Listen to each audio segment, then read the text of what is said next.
The green flag for our first annual iRacing season and the fourth season of Canadian Motorsports Network Series racing officially underway with the GTR 250 at Daytona. Indeed so, about a half a second over Matthew Patak, but that was the white flag for the Las Vegas 200 at Las Vegas Motor Speedway.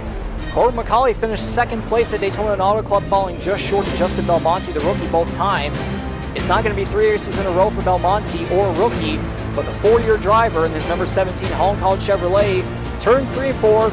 Off of turn 4, McCauley's going to come off the final corner, take the checkered flag for his first win of the season. He's in the playoffs. McCauley wins the Las Vegas 200. But coming off the final corner here, white flag. This might be it right here. 2 races in a row. Corbin McCauley in first place at the white flag. And you see that gap has opened up over a second now over Justin Belmonte. I think it would be kind of borderline act of God material here for the 17 to not find himself in victory lane one more time here, but you still have to drive through the final couple corners, which he's doing capably. Coming off of turn 4, it'll be 2 weeks in a row for the 17 Holland College Chevrolet car. Corbin McCauley, the 4th-year driver, taking the checker flag. He wins the Miami 200 at Homestead-Miami Speedway. He's going to see the white flag. Final lap here at Chicagoland Speedway under the lights for the first time this season. And it looks as though that curse of someone winning 3 weeks in a row not happening. It looks as though it's going to happen here. Yeah, that gap really stretching out here. A little over 1.1 seconds here as McCauley comes down the back straightaway into 3 and 4, and I will shut up. You take it from here. To the checker flag, that'll be 3 races in a row. The Chicago 200 at Chicagoland Speedway will go to Corbin McCauley. And they'll be coming around here to the white flag. They will make it back. 1 more lap to go in the Atlanta 200. It's not as many cars as we saw there before that big wreck, but it's still going to be chaos here. I can only imagine. It's Patak versus Bailey versus McCauley. I wouldn't even leave out Mark Cox in this situation. Oh, heck no. I mean, just on this back straightaway, anything could happen. Patak's going to have to go defensive. McCauley dips to the inside looking for a run. Patak is there. Off the 4, McCauley gets turned, and Patak is going to win the Atlanta 200. White flag, 1 more lap to go in the Wingstop 200 at Michigan. By the sounds of it, communications, I believe Jason Butler was quote-unquote dumped or something like that. But McCauley leading the way through turns 1 and 2. Noel might try to get a draft here through that middle groove to try one last chance. And Dylan Baum at a moment there. He got loose up there, and they're going to crash on the back straightaway. Multiple cars involved in that one, but we're going to stay green to try and get back here to the checkered flag. McCauley leading the way, looking for his 4th win of the season. Coming off the final corner, number 17 Oyster Bed Speedway Chevrolet is going to go to victory lane and win the Wingstop 200. White flag is out in the World 300 here at Charlotte Motor Speedway. Number 17 of Corbin McCauley leading the way. I feel like, the mileage covered, it's almost like they have raced the world. Yeah, basically. Down the back straightaway for the final time. There's definitely going to be a good battle going on back there, but it's going to be all about the number 17 of Corbin McCauley. It'll be 5 wins on the season, 8 races to the checkered flag. Corbin McCauley wins the World 300 at Charlotte Motor Speedway. White flag is out. Final lap here at Kansas for the rookie Jared Ireland. Man, oh man, just some edgier seat racing the last couple laps here, and as you see, Ireland with a bit of a gap, a little bit of touch off the wall for McCauley. You see that gap just building up and up. Riggs, I think our winner may be wearing some Kansas-style red shoes here tonight. You take it from here. And the number 13 of Jared Ireland is going to take the checkered flag. He will win the Holland Hurricanes 200. White flag is out. Final lap here at North Wilkesboro. And I thought there was a bit of a moment going on back there, but Bailey's going to try everything that he's got to try and catch up here, but it looks like it's not going to be enough. Through turn 3 and 4 for the final time, the number 17 Holland College Chevrolet with the throwback to Kevin Harvick is going to win the NASCAR Throwback 150 at North Wilkesboro Speedway. White flag is out. Final lap here at Texas Motor Speedway for the number 13 of Jared Ireland, who can pretty much at this point just cruise to a victory.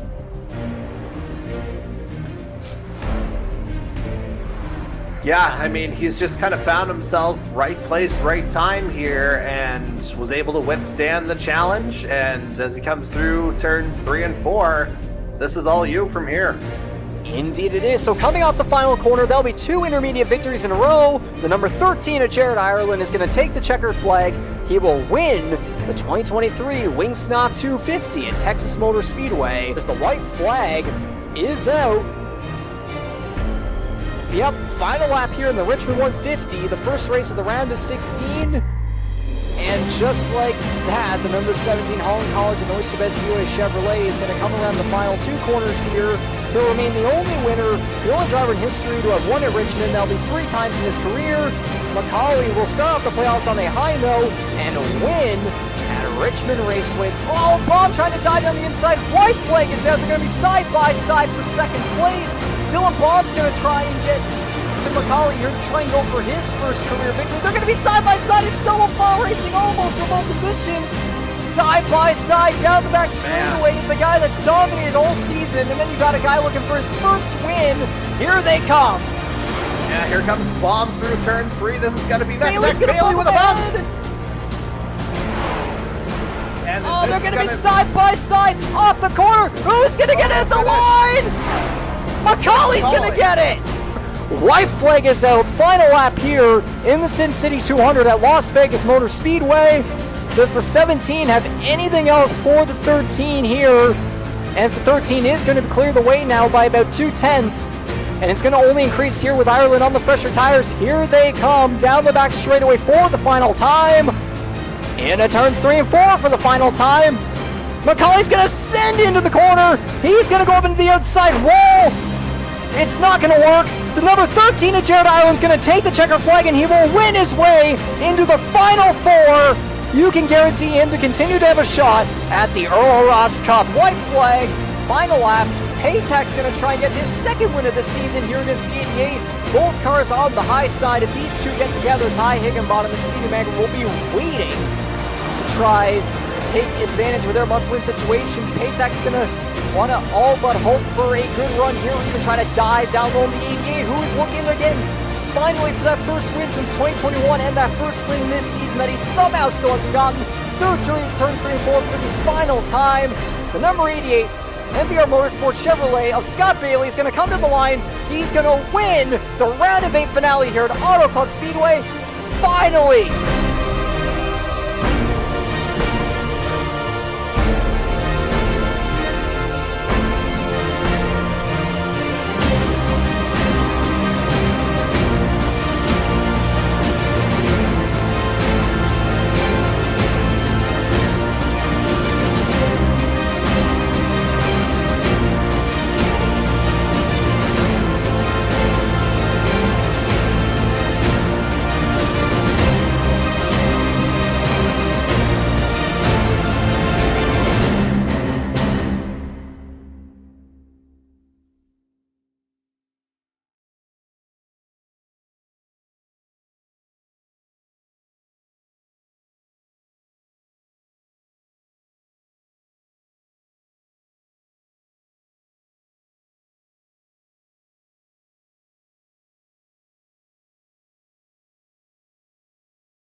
Tonight, 4 superstars of the Canadian Motorsports Network NASCAR Series will be put to the test as they chase after a coveted trophy that can only be won by one. It's time to award the first Earl Ross Cup of the iRacing era and the 4th of all time in the network. Good evening, folks, and welcome aboard another live production for Season 4 of the Canadian Motorsports Network NASCAR Series on iRacing. We are back at Homestead-Miami Speedway for the second and final time this season. It's round 20 of 20, the Season 4 Earl Ross Cup Championship Finale. It's the GSGSG Vinyl 3D Season Finale 200.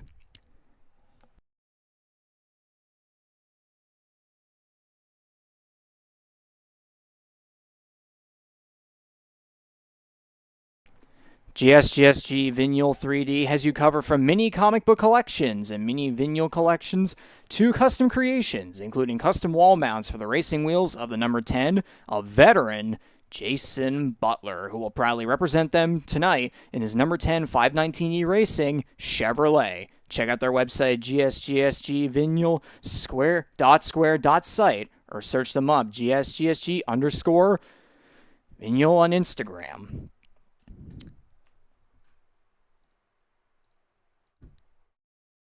And now, this makes more sense. We were dealing with some technical difficulties right there, but now we can try and toggle the race intro. There we go. That's a lot better. We were originally going with the picture graphic, but now we finally get to have what we've been doing every single race here. So we are all good now with the race intro there. So now we will head to our faces here on the broadcast, of course. Here we are, and he's back at it with the GIF thing again. Hey, I mean, at least my camera semi works. Not the full thing. That's why you're only seeing the GIF or GIF or whatever you want to call it. But, I mean, that pretty well summarizes it, doesn't it? Oh, yeah, pretty much, yeah. I mean, it says where everything is made up and the points don't matter. Points do not matter one bit tonight. Doesn't matter whether you get stage points or not whatsoever. But yes, hello and welcome to the broadcast booth here for the Canadian Motorsports Network NASCAR Series Season 4 on iRacing. I am Regan McCauley, your main play-by-play guy broadcaster from Charlottetown, Prince Edward Island. On the other side, he's been here since the very beginning. His face is obviously not showing. He's going through a couple difficulties right now, but regardless, it's Jordy Carraher alongside me, the color commentator. He's been here since the very beginning in Season 1, and now, Jordy, we're coming off yet another thrilling race in NASCAR Series history where we witnessed a bunch of drivers have a shot to win in the second running of the second 2023 running at Auto Club, where there were 10 leaders, 20 lead changes, not one single driver dominated, and at least 5 cars were pouncing in the final laps. And now, of course, Scott Bailey looking for his first win since June 2021 while dominating consistency-wise. Matthew Patak needed himself or Bailey to win in order to make it into the Championship 4 on points. CD, Mangrum, and Ty Higginbotham were in desperate must-win situations. Even 2020 champion Ryan Gibson wanted a taste of victory for the first time in a while after qualifying towards the back of the field.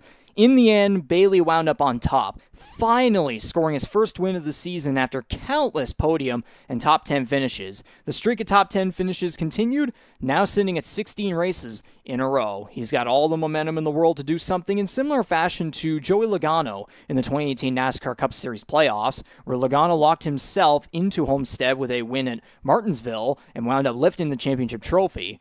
This is Bailey's time to shine, but will the pressure get to him? And I know for you, Jordy, it was definitely a long time coming for Bailey, knowing how successful he was during your time as the main broadcaster in 2020 and 2021. Yeah, I mean, 10 victories in those first 2 seasons. Again, we've mentioned it on a number of occasions. Didn't compete in Season 3, but was knocking on the door for the majority of Season 4, but ultimately, found a way to get it done when it really mattered the most. Ultimately, he would have probably gotten into the Championship 4 anyway, based on points, but to go in with that monkey off his back, basically all the momentum possible in that case. But just to go back to that finish real quick, like you mentioned the 4 or 5 guys there who were battling. That would have meant different things to just about every last one of them. And like, that's what made the last 10 to 15 laps so compelling last week, is that Like, the stakes couldn't have been much higher for that group outside of, say, perhaps Ryan Gibson, of course, who'd been previously eliminated, but still a victory for the 2020 Earl Ross Cup champion would have been a sweet little topper on the season. But again, in the end, we've got our championship 4 here now, and Scott Bailey gave himself, again, that little boost coming into tonight with that victory. He's got the hot hand right now, it has to be said. Absolutely. Now we will take a look here at last week's results in Nordic Aluminum 200 at Auto Club Speedway. Bailey won the race with 24 laps led, 16 stage points, and the best average lap at 49.142. A little fun fact in there. He qualified 10th. Hell of a surge from there to first. Patak started 11th, also earning 16 stage points, and he came home second, of course. Random Rookie of the Year, CD Mangrum, was oh so close to winning his way into the Championship 4, and we have to remember that he won his way into the round of 8 with a win at Talladega, so the momentum was there, but it all came down to tire wear at the end, where he and defending champion Ty Higginbotham just completely were on the bad end of that right there. But yeah, the same can be said there for Higginbotham, who started 4th, finished 5th, and it needed to be a win for him as he failed to finish top 10 in both stages. He didn't get any stage points whatsoever. But now we know that because Higginbotham won't be moving on here tonight, we will be crowning a new Earl Ross Cup champion. Ryan Gibson, Darcy Ford, Ty Higginbotham. None of those guys are in the Final Four this time around, so someone new will be lifting that trophy. In the middle of Mangrum and Higginbotham is Ryan Gibson, of course, as we said, previous champion. Started 18th, finished 5th in both stages. A mightily impressive performance, getting 4th right there. He was right in the mix to upset one of those top guys in Bailey, Patak, Mangrum, and so on and so forth. The rest of the top 10 features solid runs for some underdogs and some guys that failed to make the playoffs. 6th through 9th failed to qualify inside the top 10, but they all finished on the opposite end. Mike Marini won Stage 2, and how about Michael Wolfer qualifying in 2nd? Maybe not the finish he wanted, but he surprised everyone with loads of speed last Tuesday. Pole sitter Corbin McCauley qualified on pole and led the most laps, but was stricken by, if I recall correctly, there may have been a speeding penalty. Jordy, maybe you have a better memory on that. I'm trying to recall something pit road related. Yeah, it wouldn't be the first time. We'll put it that way. Yes. Yeah, I tend to agree with you in that I think there was something. I can't 100% recall myself, but again, for him, he knew he was in at that point. Yeah. So even though the 11th place finish wasn't necessarily what he was looking for, maybe take away one of the ones, still. The fact remains, he knew he was going to be here tonight with a chance. Absolutely. Mathematically locked in by a ton. It was basically a race win in 2 stages, I believe, if I recall correctly there.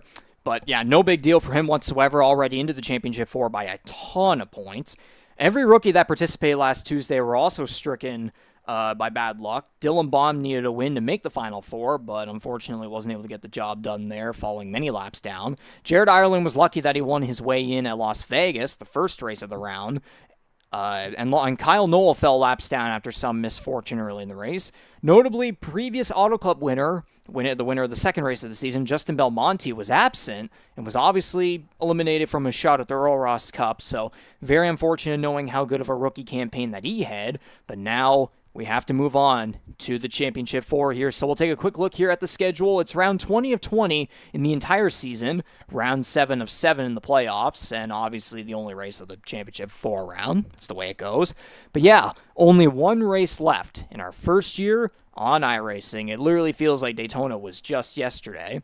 On the graphic, we're at the very bottom, on the right there, right above the YouTube logo. 167 laps at Homestead-Miami Speedway, beginning under the sun and ending under the night lights. 33 laps longer than the first race at Homestead back on May 9th. I was told earlier that unless the third and final stage is a melee, we must expect 2 green flag pit stops, which will be key for the Championship 4 drivers. Mistakes must be avoided. Now we take a look before the... before we take a look here at the Championship 4 course, take a little bit of a quick peek at the overall standings where we could say, quote-unquote, the best of the rest are fighting for spots from 5th to 6th. You got the top spot outside the Final Four being a fight between Mangrum, Belmonte, and Higginbotham. 2021 champion Darcy Ford will have rookie Dylan Baum in his rearview mirror, and the battles just rage on. However, the battle that matters the most here is the championship for. Who are these guys? Well, Jory, you got your thoughts right there on how the playoff grid has played its way out towards now? I mean, looking at it, I know we were kind of talking hypothetically about doing predictions before the round of 16 started.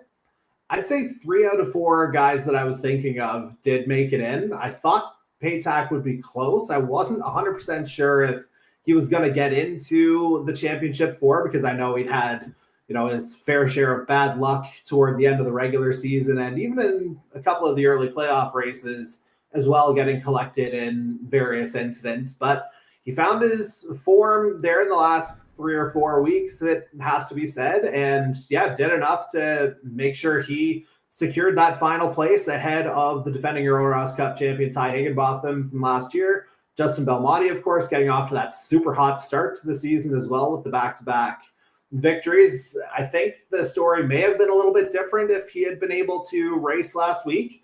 Obviously, that was his downfall in the kind of overall scheme of the competition. And I mean, CD Mangrum, he was in there with a shot at the end, but the 4 guys that we're looking at, that's 13 out of 19 victories this season. So you can't say it's not a deserving quartet going for the Earl Ross Cup tonight, but it'll be very interesting to see how it shakes out.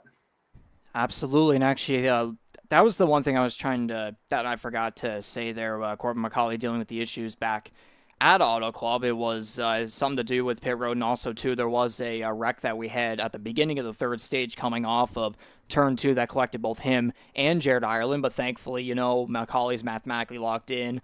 Ireland, had already won the race back at Las Vegas, so he was absolutely all right, but now we're going to get a bit more of an in-depth look at the 4 drivers who will be eligible for the Earl Ross Cup tonight, and man, oh man, this is going to be as tight as it's going to get.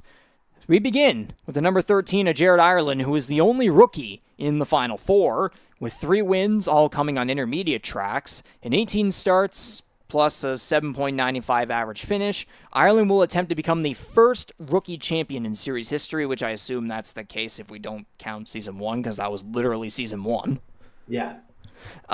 He'll also be chasing the Rookie of the Year award, where in the rookie standings, he has a 3-point lead over Justin Belmonte, which, again, Belmonte led the standings there for weeks on end, but then Ireland was able to make his way up as Belmonte, of course, missed a race and the previous one. But yeah, 2 big title opportunities here for Jared Ireland. If he wins both, that would be an incredible rookie campaign, an incredible storyline to look back on. And then you have the number 17 of Corbin McCauley, who is the only driver in the Final 4 who has participated since the very beginning. With 8 wins and 19 starts, plus a 4.89 average finish, and a win at the first Homestead-Miami race this year, along with 15 career wins, McCauley has been dying for a championship every single year. A heated battle with Ryan Gibson in 2020, dropping to 7th in points in 2021, battling some personal stuff back last year, and this year has been his most dominant season yet. It's no surprise, knowing his iRacing talents, this transition has been absolutely perfect for him. But the thing is, though, despite his dominance, he still has been challenged every single Tuesday night. And he hasn't won since the North Carolina 250 on August 22nd, and that might play against him. Yes, he did mathematically lock himself into basically every round, but 2 other Final 4 drivers in here that you see on the graphic will have winning momentum heading into tonight with wins in the past 2 races, which could very well play against McCauley, knowing he hasn't won in some time. Then there's the number 21 of Matthew Patak, who is the quote-unquote sleeper/underdog of the Final 4. It seems like every championship 4 that you see in NASCAR always has some form of a sleeper driver that sneaks their way in somehow. Patak, historically, a mid-pack, sometimes a top 10 driver, finished 11th in 2021, only managed 3 starts last year, and currently this year has 1 win, 7 top 5s, and 13 top 10s, and an 8.05 average finish in 19 starts. He has 2 career starts at Homestead with a 10th average finish. He'll have 3 big names to fight against, but his speed on the big tracks has gone under the radar many times, along with his 7-race top 10 streak that includes 3 top 5s. If anyone can pull off an incredible upset against those 3 other names, it's definitely going to be him. And finally, the number 88 of Scott Bailey, who has been Mr. Consistent all year, We keep mentioning his wild top 10 streak, but we have to go back to his predicament earlier in the playoffs, as he missed Richmond, went into Kansas at -8, came at +20. That was the round of 16. He entered the round of 12 at +15, exit at +42, and then he entered the round of 8 at +5, went into Auto Club at +16, and lo and behold, he wins the race. What a ride he's been through this whole season and throughout the playoffs as well. In his history, he's won a combined 10 races between 2020 and 2021. He had point finishes of 3rd and 4th, respectively. And after taking a hiatus in 2022 in the final year of the NASCAR Heat 5 era, he was eager to return and put on a show in iRacing Year 1, and that's an understatement to say now. Macaulay has the dominance and the experience. Bailey has the winning momentum. Ireland has that hungry newcomer mindset, and Patak is in the mood for quite possibly creating the greatest underdog sleeper story, upset story in series history. Number 13, 17, 21, and 88. Seasoned veteran, come-and-go veteran, if that's a way to put it, a rookie, and a sleeper. You can't count out any of these four. Whoever wins, or at least finishes the best out of all four, will be crowned the 2023 Season 4 Earl Ross Cup champion. You go ahead, Jordy. Yeah, I was going to say, I wasn't sure if there was a transition there, but I know we're kind of getting close to race time there, especially with the, we'll get into some of the ramifications of why we're starting a little bit later here in just a moment. But I think right now, again, just you hit the nail on the head there a second ago, Reeves. It's basically just top finish from here. So assuming we don't get any copyright strikes, let's cue up the Metallica because nothing else matters here except for that final finish. Who's going to be the one taking the cup? We're about to find out. And now, knowing that we are broadcasters here and we try to be as professional as possible, are you going to keep your pick to yourself, if you even have one? Yeah, I think impartiality is the best honor or best course of action here. Of course, I don't have one of said championship 4 on the other side of my wall either, so that helps. But yeah, I think kind of looking at form, I think this is going to be a full-on shootout here. Absolutely, absolutely. And now as we look here at the racetrack, here we are in Homestead-Miami Speedway, Homestead, Florida. Of course, some quick little details for this race. The stages are 42, 45, and 80. Those are the lengths. Stages end at lap 42, 87, and 167. This is 33 laps longer than the main 9 race. So definitely, it's a longer race than the first one, so this is going to give plenty more time for drivers to, figure out their strategies and come into this one ready to go and, have more time to think things through. But at the same time, too, though, this race could very well fly by if we don't have melees, I guess is a way to put it, but I may have just straight up jinxed it right there. But yeah, longer race, too, and the third stage, man, is going to be freaking long. 80 laps, Jordy. Again, well, as I said earlier, we could be expecting 2 green flag pit stops in the third stage, and again, too, if cautions happen, that could very well change things as well. So again, there's going to be a lot in hand here tonight, a lot of crucial things to consider, and strategy will be huge en route to the championship. Yeah, I mean, don't leave anything behind here at this point if you're the championship 4. Like, you have to consider absolutely all options here tonight, and Homestead-Miami is kind of a track where all options can absolutely be considered. So, yeah, I think if you're the championship 4, like I said, just leave it all out on the track tonight.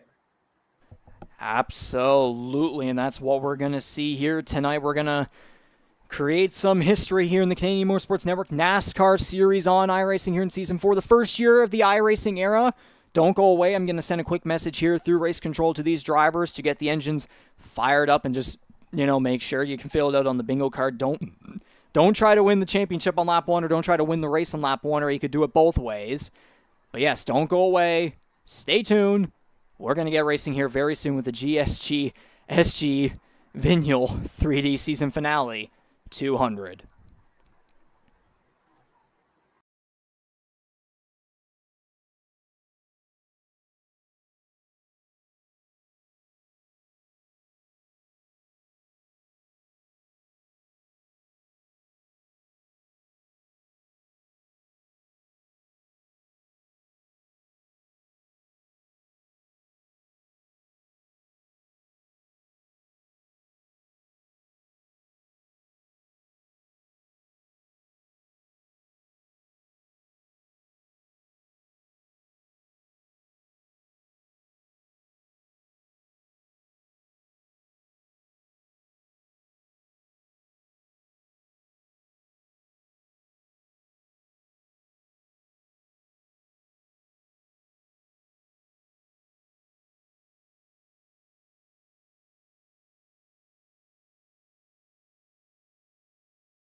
So with all that being said right there, it's time to get to the starting grid for the final race of the season. We will begin with, it's no surprise whatsoever, you got the two guys that have been going back and forth all season long, the number 17 Chevrolet of Corbin McCauley and the number 88 of Scott Bailey. Two Championship 4 drivers starting on the front row, and then we move on to the next row where we have the number 1 of reigning Rookie of the Year, CD Mangrum, who falls just short of the Championship 4, but will look to end the season on a high note. And we got the number 21 Chevrolet of Matthew Patak starting in 4th.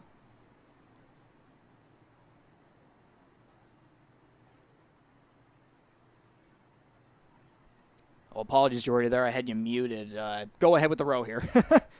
Oh, shit. I didn't even hear you. So on to row 3, we've got the number 23 of Ryan Gibson rounding out the top 5. Dylan Baum outside starting 6th in the number 3 Toyota. On to row 4, real quick here. There it is, as we find the soon-to-be former Earl Ross Cup champion Ty Higginbotham starting 7th in the number 97 Toyota. Justin Belmonte, another round of 8 casualty in the number 6 Ford. He starts 8th. Rounding at the top 10, we got the number 13 of Jared Island, who is the worst qualifying top Championship 4 driver here tonight, but no doubt that he will use his intermediate speed to make his way up. The number 36 Chevrolet of Michael Wolford starts in 10th at the bottom of the top 10 there. Remember, he qualified second Auto Club, finished 10th, so he's got some speed and momentum going on there. Just outside the top 10, the number 41 Ford of Jose Mercado and the number 12 Toyota of Mike Marini. All right, on to row 7, and we have Jason Butler, the procurer of tonight's title sponsor, GSGSG, starting in 13th in the number 10 Chevy.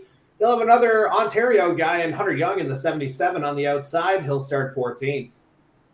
Row 8 now sees the the series founder, Dan Cudmore, in the number 2 Ford. You're starting 15th, though, with Kyle Knoll in the number 15, starting 16th. And then you got Darcy Ford and Andy Hurdle that will round out the field here. So finally, it's time to get the season finale underway. The GSGSG Vinyl 3D Season Finale 200 is underway. One last race to end off our first season on iRacing. I'm just hoping GSGSG doesn't stand for Go Stop, Go Stop, Go tonight. Oh, we already got trouble in the back. That's the 6 of Justin Belmonte into the outside wall. Belmonte going boom, boom. No caution. We stay green.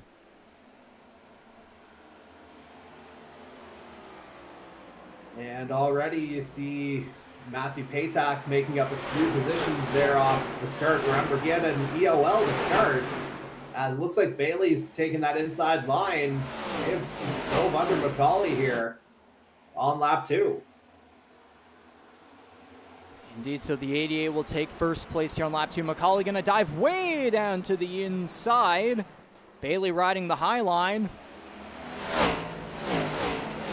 Coming off the corner, Bailey will have the advantage, of course, with that corner exit speed, always better on the high side. McCauley will drop in from behind. He will dive into the inside once again here on lap 3 at 167.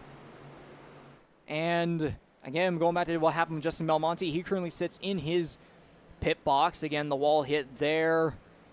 No caution. Probably a fair decision. Thank goodness the whole field didn't have a case of wrecking.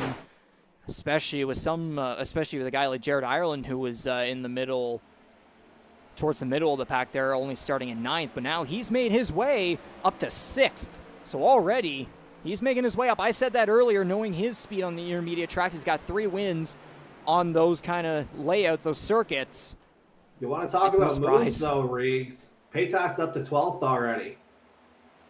Yeah, that's another thing. That's another... My vision right there was towards Ireland. Then you're seeing the bad end of it, where the 21 eMotorsports Chevrolet all the way back towards the 12th position now, outside the top 10 behind Jason Butler, carrying on the title sponsor of the race, GSGSG Vinyl. My gosh, that is the race title is quite the mouthful. Yeah, again, the point though, unless I missed something, The 21 was supposed to start end of line along with Andy Hurdle, which I believe he did. Actually, yeah, that does. Because he was 16th a couple laps ago. Now he's up to 11th. This is a charge here from the 21. That's actually a charge there. So apologies for the mistake right there. So yes, indeed, I actually now do recall it. But again, though, information overload does tend to happen, you know, and sometimes there's always a fact that goes missing. And with that, Patak charging up to 11. So now McCauley, of course, taking the lead here over Bailey. Bailey giving him some shoves from behind. McCauley diving down to the inside. Bailey on the high side. McCauley will take battle all night long. Oh yeah, McCauley will take the advantage by about 3/10. Bailey gonna have the high side run right there. Oh, look at this back here. We got some 3-wide action going on. It was about for the third position right there. We got Mangrum and Baum in there as well, and that's not the camera I wanted. There we go. We got Baum in there. We got Mangrum, Ryan Gibson, Jared Ireland charging his way up. He'll go to the inside of Ryan Gibson. In behind them is Ty Higginbotham, the defending champion, who unfortunately will not be going for an Earl Ross Cup this time around, but he'll look to go back-to-back race win-wise after winning the Homestead-Miami season finale last year. And again, as you were saying, this battle is going to keep raging on and on. McCauley versus Bailey. Whew. Yeah, and again, Ireland, he's only a couple seconds back right now, and Patak's jumped into the top 10 as we keep more of a focus on our Championship 4 here tonight. But yeah, if those two can jump into this mix, oh boy, I think we're in for some fireworks if we weren't already. Absolutely. So right here, it looks as though it's cleared all the way up until the top 4 is Ireland now up to the 4th position. Mangrum and Gibson going at it for the bottom of the top 5. Ty Higginbotham following in behind. Wow. Finding the gap right there on the outside was Patak. We were completely wrong earlier. He's making the charge. He's now up to the 8th position as he'll overtake Darcy Ford through turns 1 and 2. He's going to use the, I guess we'll call it the Kyle Larson line up high. Jose Mercado doing the same as well from behind in his kind of Davey Allison style. Number 41, Haviline Ford. Kyle Knoll in behind right there. Kyle Knoll put on a good performance at the first Homestead race earlier this year. I believe it was a 3rd place finish, so just outside the top 10, but he'll be looking to try and maybe add on another podium finish here to end off the season. Of course, his exit in the playoffs was very unfortunate after dealing with some personal issues. Yeah, I mean, he was the guy that we kept looking at, and I know it's wound up in a 1-race ban at one point late in the regular season, but he was the guy, Reeves, that we were looking at. He was always the guy that seemed to be more than willing to try an alternative strategy, whether it was going light on fuel, going tires only on one side instead of all 4 to get track position. He's a guy who wasn't afraid to take a chance. Been a fun addition. Patak is, we're just going to keep saying, he's really charging. Now he's up to the 7th position ahead of Ty Higginbotham, and now he's going to go and fight C.D. Mangrum for the 6th position. As we take a look through the rest of the back of the field here, there's Wolford 13th, Andy Hurdle in 14th. We did kind of miss Darcy Ford and Andy Hurdle there on the back row. That would be the 2021 champion now up to the 9th position. He's making a surge from the back of the field. Under Patak may have just gotten into the wall right there. He was very close up against it. Again, he's been really using the high side in this race thus far. He still is right there trying to get past C.D. Mangrum in 6th, and he will. So now he's going to try and charge towards the top 5 in behind Ryan Gibson, as Ford and Higginbotham are going to go out of here for the 8th position. And then, as we said, you know, again, back on that back row that we missed, the number 7 of Andy Hurdle. Justin Belmonte's still in his pit box now, 10 laps down after getting that damage. Now he's going to... Oh, there he goes. Yeah, now he's going to come out of his pit box after, again, sustaining damage in a very early hit to the outside wall on the backstretch on lap 1. So the number 6 Sim Speed Shop Ford going to come out now. He'll need a lot of circumstances for the... he'll need a lot of circumstances to occur in order to make his way back up through the field somehow. If he was in the championship... If he made Auto Club last Tuesday and he was in the Final 4, that would have been an incredibly bad start for him. A very tragic start for sure, but not too much to worry about, although he definitely would have wanted to end the season off on a high note somehow. As again, McCauley and Bailey still going at it here for the top 2 spots. About 0.3 or so, the number 17 ahead of the number 88. Yeah, it seemed fairly innocent. Obviously, it was hard contact for Belmonte there in the beginning, but to warrant 5 or 6 minutes of repairs, which is what roughly 10 laps down would translate to, I have to think that, maybe a little more happened than what met the eye. Indeed. So now we'll be approaching lap 16 of 167. Friendly reminder, of course, with the stages again. Lap 42 will be the final lap of the first stage. And let me just make sure that is definitely correct. And indeed it is. 42, 45, and 80 are the lengths once again. So still plenty of time for things to roll through, but we gotta remind everyone these stage breaks are basically just like, okay, rack them all up once again, because the stage points don't matter in this one. You just have to finish ahead of the next driver in line. If you're in the final 4, the next driver in line in the final 4 behind you, you got to finish in front of them. And if there's any in front of you, you got to finish in front of them. So again, it's like that GIF, whatever it is that you had on there at the during the pre-race show. Points don't matter. Yeah, and on that point, fun fact, I think while you had me muted, I think I got my camera fixed. Yeah, I did notice that. Your face is now there, so we will be able to see it in some capacity towards the end of the race. I apologize to the audience in advance. It is completely fine. We were dealing with some technical difficulties even before the race. It wasn't even just us. There was technical difficulties going on here on the iRacing end of things with the drivers. So we're not alone. And Scott Bailey just got into the wall right there on the outside. He might be trying a little bit too hard, trying to be like Kyle Larson right there as McCauley.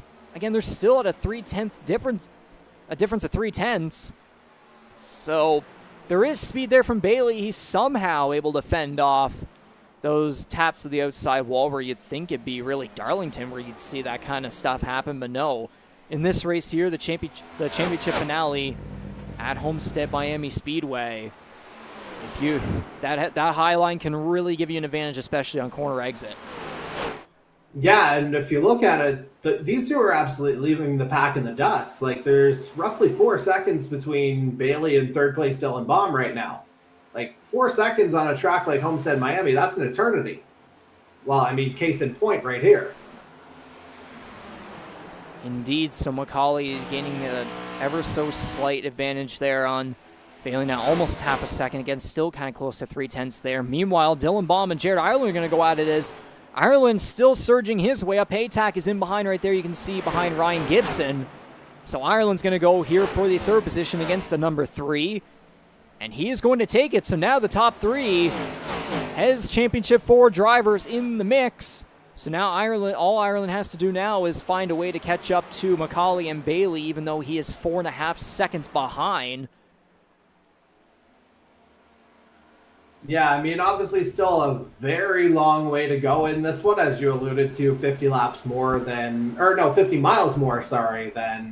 our first go-around here at Homestead-Miami. So lots can happen, and we're watching Matthew Patak, the 4th in our championship quartet. He can still make those moves as well. I mean, he's already carved through 2/3 of the field as it is. Now, yeah, guys are racing, but I think most of them kind of understand the ramifications here tonight, so they may not be fighting as hard if they see championship 4 drivers around them. But at the same time, to finish first you got to finish. Indeed, so as we look more towards the back of the field, there are a couple of battles going on here. There is someone coming down pit road. That'd be the number 2 Cudmore Design Ford of Daniel Cudmore making his way down pit road here. So he'll be the first one in what I would imagine would be this green flag pit window to come on down. He's the only car on pit road so far. We'll see what decisions he makes here. He's going to go for the right side tires. And we'll see what he does the rest of the way. Fuel for sure. He's going to go for all 4 tires, left sides as well, here on lap 23 of 167. He will make his way now. Always nice to see a pit crew consisting entirely of John Cena is there for Dan Cudmore. I know he's a wrestling fan as well, so he'll appreciate that.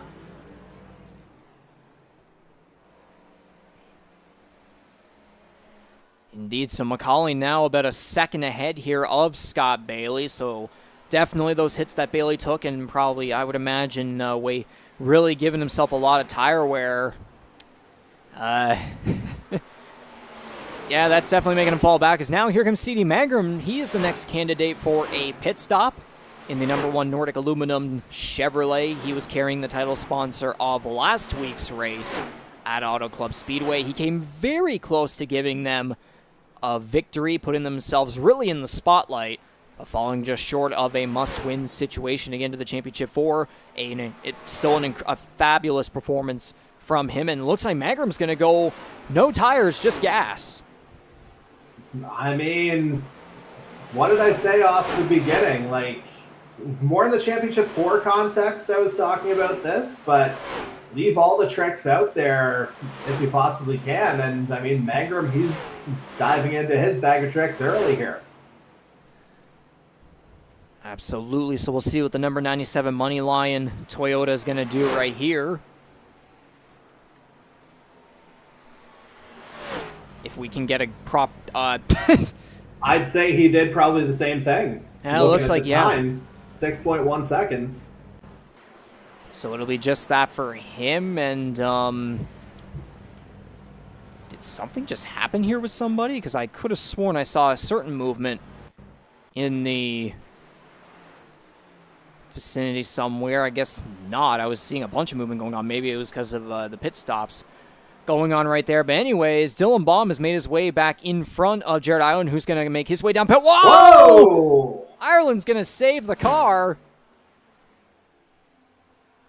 My goodness, that would have been catastrophic for the 13 if he put himself into the inside walls. The number 17 also going to make his way down pit road. So will the number 15 of Kyle Knoll. Darcy Ford in as well. We're going to see what some of these guys right here are going to decide to do.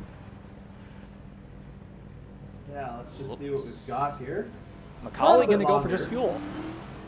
Yeah, 8 seconds, though. A little bit longer than we saw from Mangrum and Higginbotham. Even a few tenths more than Jared Ireland, who comes out at 7.4. But obviously, Macaulay had the track advantage going into pit lane.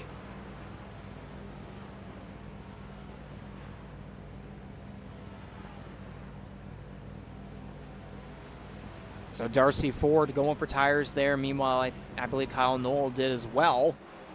So at the moment, Scott Bailey currently your race leader.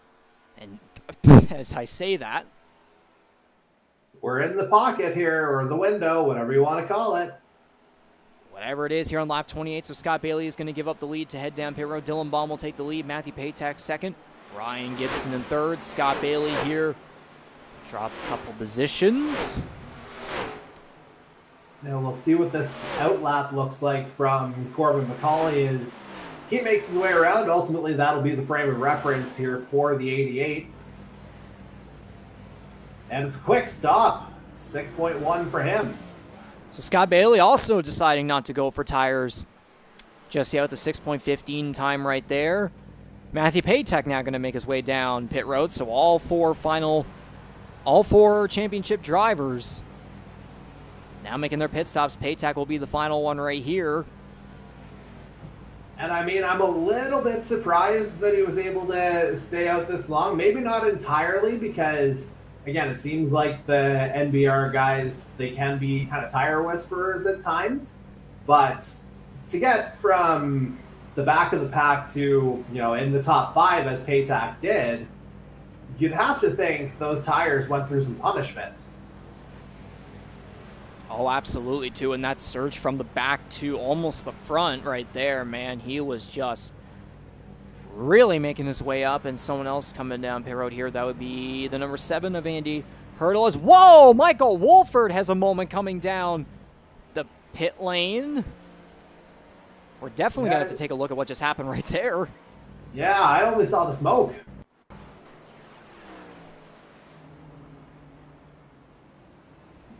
And yeah, just coming down into pit lane. Yeah, that's the Ireland, except he couldn't fully hang on. Very close call right there for the 3-6. Still put his rear end into the pit wall right there, but thankfully nothing major goes on for him as he's now sideways in his pit box. Ryan Gibson decides to be a ghost. Yeah, I mean, poor Gibby. And didn't Cudmore just have something happen? Not entirely sure. I mean, he was the first. Oh, yeah. Woo, man. I mean, I know we're at Miami, but that looked like something out of Tokyo Drift. That's a way to put it, then. Certainly is. So Daniel Cudmore a lap down in 16th. Oh, no, another moment. Jason Butler, I think, may have just been a little bit too fast trying to come down pit road, and he has a moment, so we're just going to keep going back and forth and taking the ticker on and off, on and off. So what in the world just happened with the number 10? He might have hit a piece of vinyl on his way into pit lane. Oh, come on. Well, let's hope not, but let's just take a closer look here. Yeah, it comes down onto the apron and just misses it.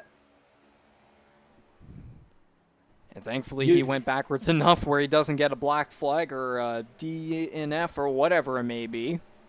I was going to say, you'd think with that pit lane being where it was, you'd think the left turn would be capable in a NASCAR vehicle here, but yeah, not that time. Just kind of locked up and straight on.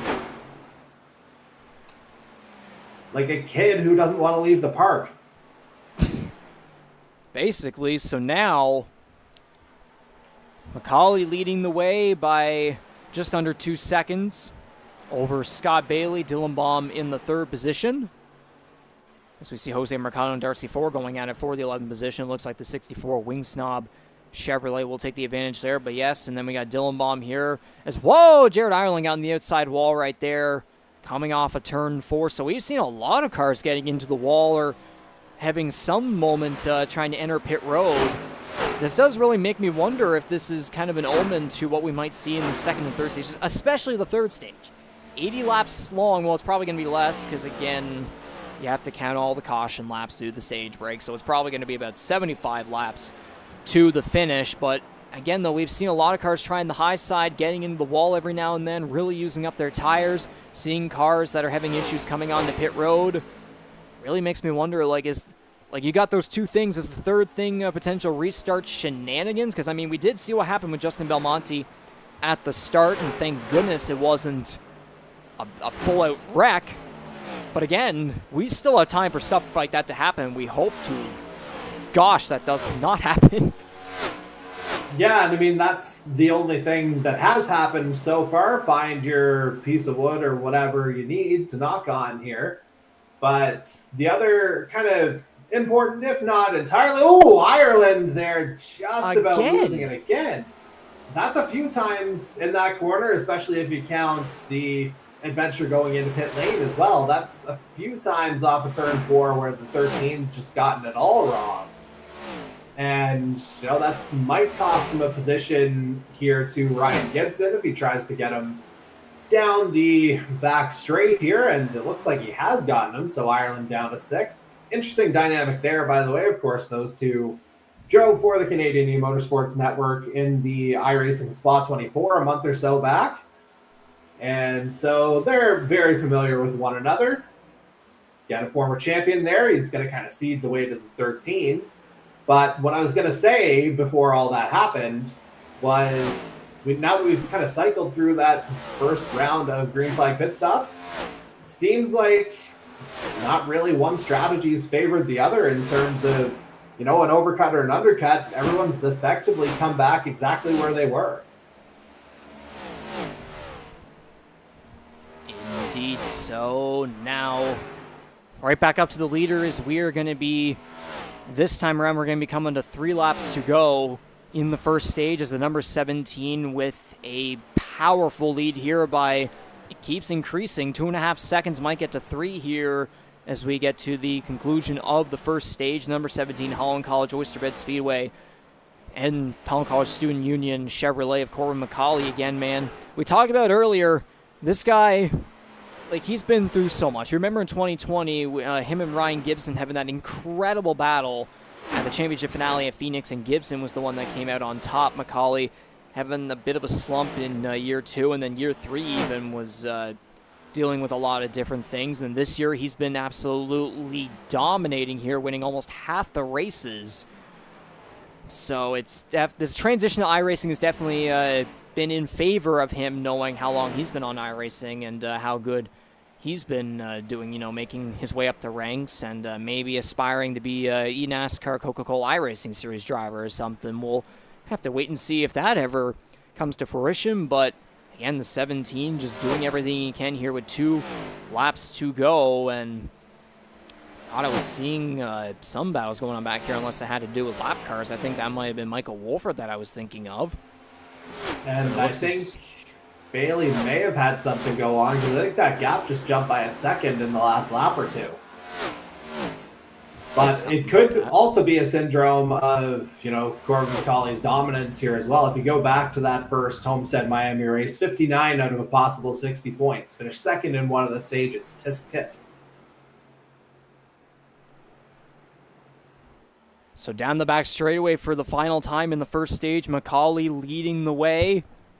And judging by the distance between everyone, I can only imagine this will be perfect in trying to figure out who will take the green checker flag here in the first stage. So coming to the line, it'll be the number 17 of Corbin McCauley taking the first stage. Scott Bailey second. Kyle Knoll will get third. Dylan Baum will take fourth. Jared Ireland will come around and take the 5th position with Ryan Gibson in 6th. Matthew Patak 7th. Ty Higginbotham 8th. C.D. Mangrum will come off the final corner and take the 9th position. And Darcy Ford will round out the top 10 as there's the caution. First stage is over.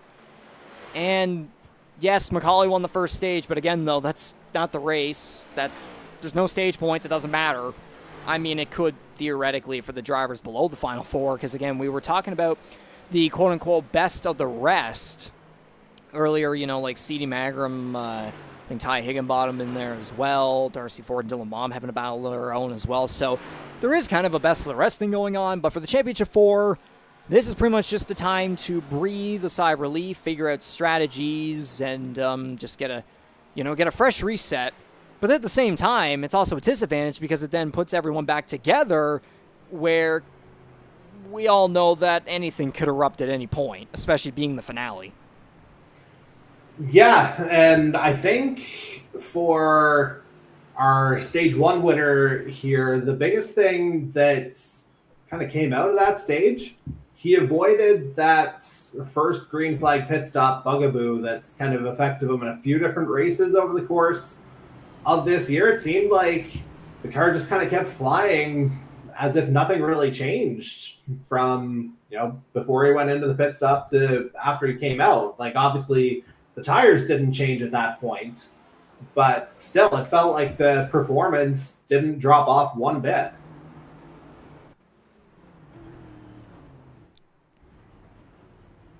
So we'll see what drivers decide to do here. McCauley and Bailey going for the right sides right there. We'll see if left sides will come into play as well. Yes, indeed, McCauley. Yeah, pretty much everyone's going to go for that. I think there are some cars back there that are trying to maybe take advantage with just 2 tires, as McCauley will come out first. Bailey second, Kyle Knoll third. Looks like Dylan Baum fourth. Ryan Gibson rounding at the top 5. Patak, Higginbotham, Ford, Mangrum, Hurdle. Cannot tell who that looks to be Ireland. So again, so far out of all the final 4 drivers, it looks like Ireland's been the one that's struggling the most. And again, to be fair, it's a rookie doing this again. He's got the 3 wins all on intermediate tracks this year, but again, his first championship finale here in the Canadian Motorsports Network NASCAR Series on iRacing. There's definitely going to be a lot of pressure against him, and there might be a little bit of overthinking going on with him, but again, you gotta remember it's still a long race. There's still plenty of time for things to shake up, and you just gotta make sure, especially on the restarts and with pit stops as well, you don't make any mistakes and you avoid all trouble possible. Yeah, and how many times have we said it tonight, like where they're positioned right now, or even lap 67, that doesn't matter. The end of lap 167 is the one lap that counts here. Of course, you do have to get there, but ultimately getting to that final lap, giving yourself a chance, that is the end goal tonight for the Championship 4. Absolutely. So the pace car light's still on here. So we'll get another lap of pacing before we go green with the second stage. And I guess during the meantime, I'm going to see if I can maybe go through some other things. Let's see what I can take a look at. Oh, yes. How about we go with this? We got the Dart Series here coming up. If you've ever wanted to race in the Canadian Motorsports Network, for a bonus, you want to race on the open wheel side, there's the 2023 Dallara 01 Auto Racing Team Series using the Dallara IR01 across 12 circuits that include ovals, road courses, and street circuits. At the end of the season, someone will earn the coveted Greg Moore Cup. And we have close to 20 drivers here that can go for $300 Canadian. So feel free to reach out to see if you can secure a spot in creating open wheel history. We will begin just before Thanksgiving weekend in October. And there is one more event that we will have in the off weeks before the Dart Series comes along for Season 2, but we'll get to that a little bit later because, again, we still have a championship finale here to focus on, of course. Is there really much to think or really say about so far? I mean, we have seen some stuff, again, as I mentioned earlier. We had, again, some pit stop fiascos, guys coming in a little bit too quick or, again, a little bit loose there. We had the situation with Belmonte at the start. And also some guys really trying that high side, but getting into the wall, basically trying to do it almost Darlington style, trying to get some stripes on the right sides. But again, it's a long night, sun setting. When the third stage comes around, we will be under the lights to conclude the season. I mean, no better way to do that. But again, it's still early, not a whole lot to say. Yeah, I mean, pretty academic so far. We've seen, Jared Ireland a little bit further down the field than obviously he would like. Again, we've said it how many times. It's where you finish this one that matters. I'll continue that thought after the restart. Indeed. So there's the green flag from the iRacing official. McCauley getting a really good start as stage 2 of 3 is underway in the GSGSG Vinyl 3D season finale 200.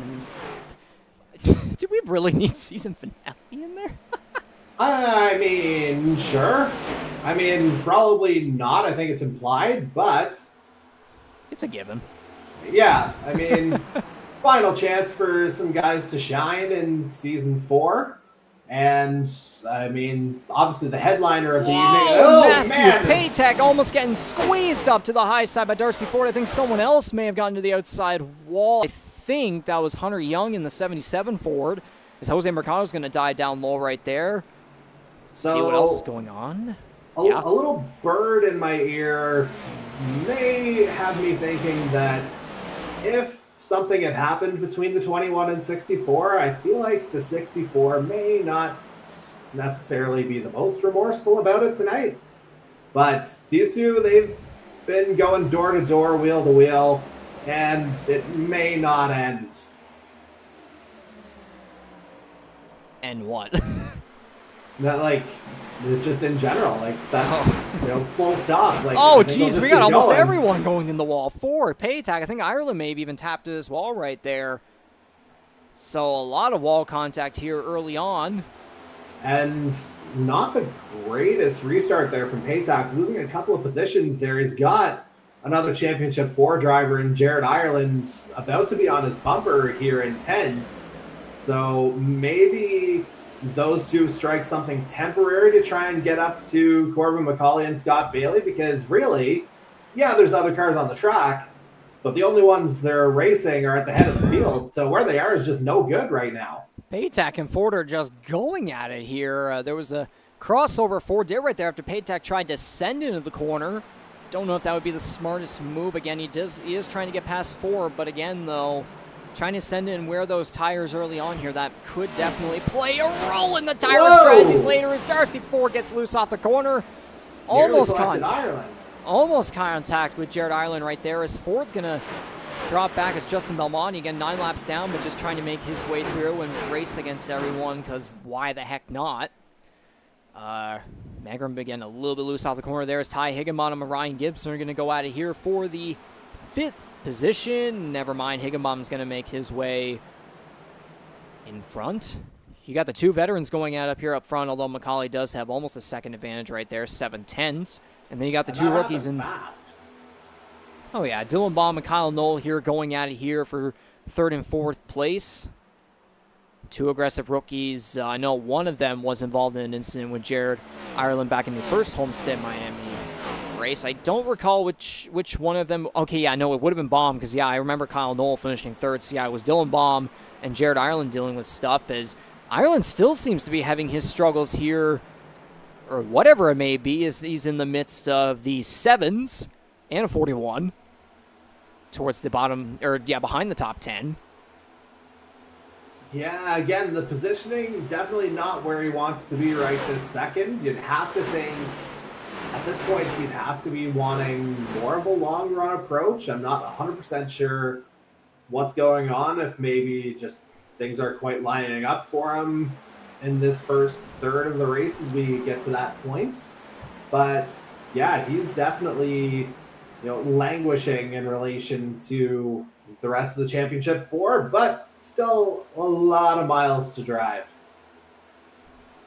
Indeed. So just looking at the stream here so far, we got almost 20 people watching right now. So we'd like to thank all of you for your support and watching and listening to this live production here of the Canadian Motorsports Network NASCAR Series on iRacing.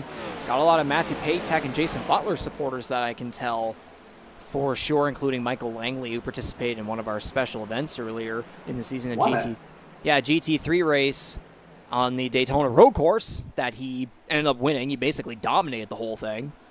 So nice to see him in the chat. Meanwhile, McCauley is still doing his thing. Almost not, 9/10s, basically a second. But again, that's built up over 9 green flag laps so far because there was the extra pace car lap. I think it stayed out for 5 during that caution between stages. Indeed. So Scott Bailey, 8/10s back right now. Dylan Baum trying to make his way up and fight the 88 for the second spot here in his number 3 SimLeaguePro.com Toyota, driving for Team 44 Racing. They've had a decent presence with Baum posting results and such and opinions after each race. So nice to see the rookie right there, who again, man, he was in a must-win situation last Tuesday, fell just short. He barely squeezed into the round of 8 with an outstanding performance at the second Charlotte race. Ended up being a photo finish with the 17 of Corbin McCauley, so that was by far the rookie's best performance all season long, and it was a race, it was at a time where we were just thinking, like, is there ever going to be a point where the number 3 will come to finally shine and put on a performance? Because there were so many races where there was something that would happen with him, whether it was on him or not on him, out of his control, whatever it may be. He finally had a race that went his way, and he even had almost a perfect wreck avoidance, too, on the back straightaway when guys like Ty Higginbotham and Andy Hurdle were collected in a big wreck late in the race. So, unfortunately, 3 not making it to the Championship 4, but trying to end off the season on a high note with also the rookie, again, Kyle Knoll, right behind him. So, looking at some of the other rookies again, Jared Ireland still mired back here in the 11th position outside the top 10. Again, it's still pretty early as Jose Mercado has a loose moment off the corner right there. But the 13 Boot Hill Chevrolet just not having an ideal performance here tonight thus far. Again, it's still the second stage, plenty of time for things to happen. But this is not looking very good, as meanwhile Matthew Patak is up here in the 8th position. So again, McCauley and Bailey doing their little dominant thing up there. Patak, you could just argue he's doing okay, but Jared Ireland, man, just seeming very off versus previous races. I mean, again, too, coming off, again, a poor finish last week in a crash that involved Corbin McCauley on the back straightaway. It just seems like that negative momentum is continuing on here thus far, but then, again, we're just going to keep saying it back and forth, back and forth. Still a long night. It is, and I mean, the thing with Jared Ireland, as again, we see him in 11th right now after starting 3rd. Moving up into 10th. There we go, ahead of Mercado here at this point. But you have to think back to a little bit earlier in the season, and really, going back to that first Kansas race, Jared Ireland's been as consistent as anybody. Like, you could even throw Corbin McCauley into that mix. They both have 3 victories since Ireland's first one back, again, at Kansas on June 27th. So he's a guy who's found the performance when he's needed to. And if you look at he had a bit of a struggle early on, it has to be said, with 12th, 6th, and 17th at Vegas, 16th at the first Homestead, it should be noted. And then 17th at Atlanta. I think you got caught up in that, one of those massive green-white checkered wrecks. But yeah, ultimately, he's a guy who did what he had to when he needed to. Now, Talladega and Charlotte, so the round of 12 may have given him a little bit of a scare, finished 12th in both, but had, enough of a cushion to make it through, but then won the next week in Vegas to guarantee a spot in the championship for and not really have to worry about anything. So he's a guy that seems like he can find it when it matters. He's got 104 laps to find it tonight. Indeed, so it looks as though we are now finally fully under the lights here in the second stage, a lot earlier than I was personally expecting, but I mean, hey, we're under the lights. We didn't, if I recall correctly, I don't think we were under the lights in the first race. I think it was an all-day race. Do you recall? Not well. Yeah, I can't imagine it would have been under the lights. Obviously, it was earlier in the year as well. That was May 9th, so a lot more sunlight at that time. It should be noted iRacing does, I believe, follow dynamic weather conditions, correct? Yes, that is correct. So that would include, presumably, sunrise and sunset, and it'd be 9 o'clock Florida time right now. So, yeah, it checks out that we'd be under the lights at this point. Ryan Gibson sliding along the outside wall there as he's currently in a battle with Darcy Ford, and I think there might have been wall contact back here, too, with some drivers.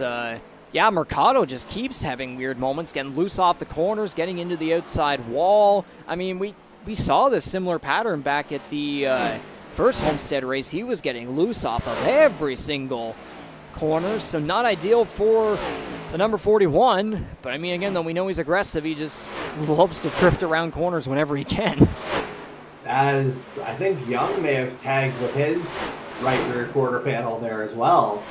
I did again, too. It literally just did it again, yeah. So there is lots of that, and I mean, I think there might be a general struggle with, I don't know if it's a setup thing because they are supposed to kind of follow the same setup, but the track may not have as much grip as they were expecting.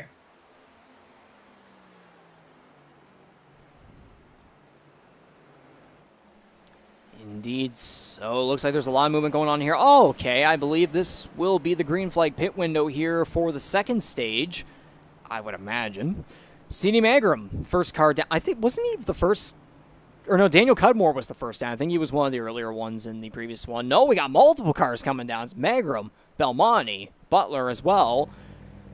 Right side tires, looks like for all of them. Yeah, left side's on Mangrum.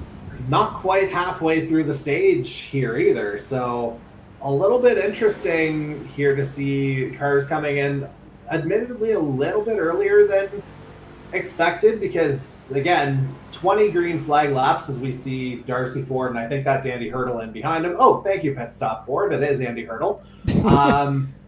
Yeah, but I think, 20 green flag laps plus the 5 caution.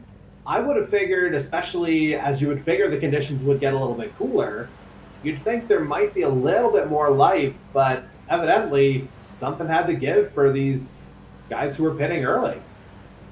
Well, I was reading some stuff earlier before the race where the setup since the first... Oh my gosh, Matthew Patak!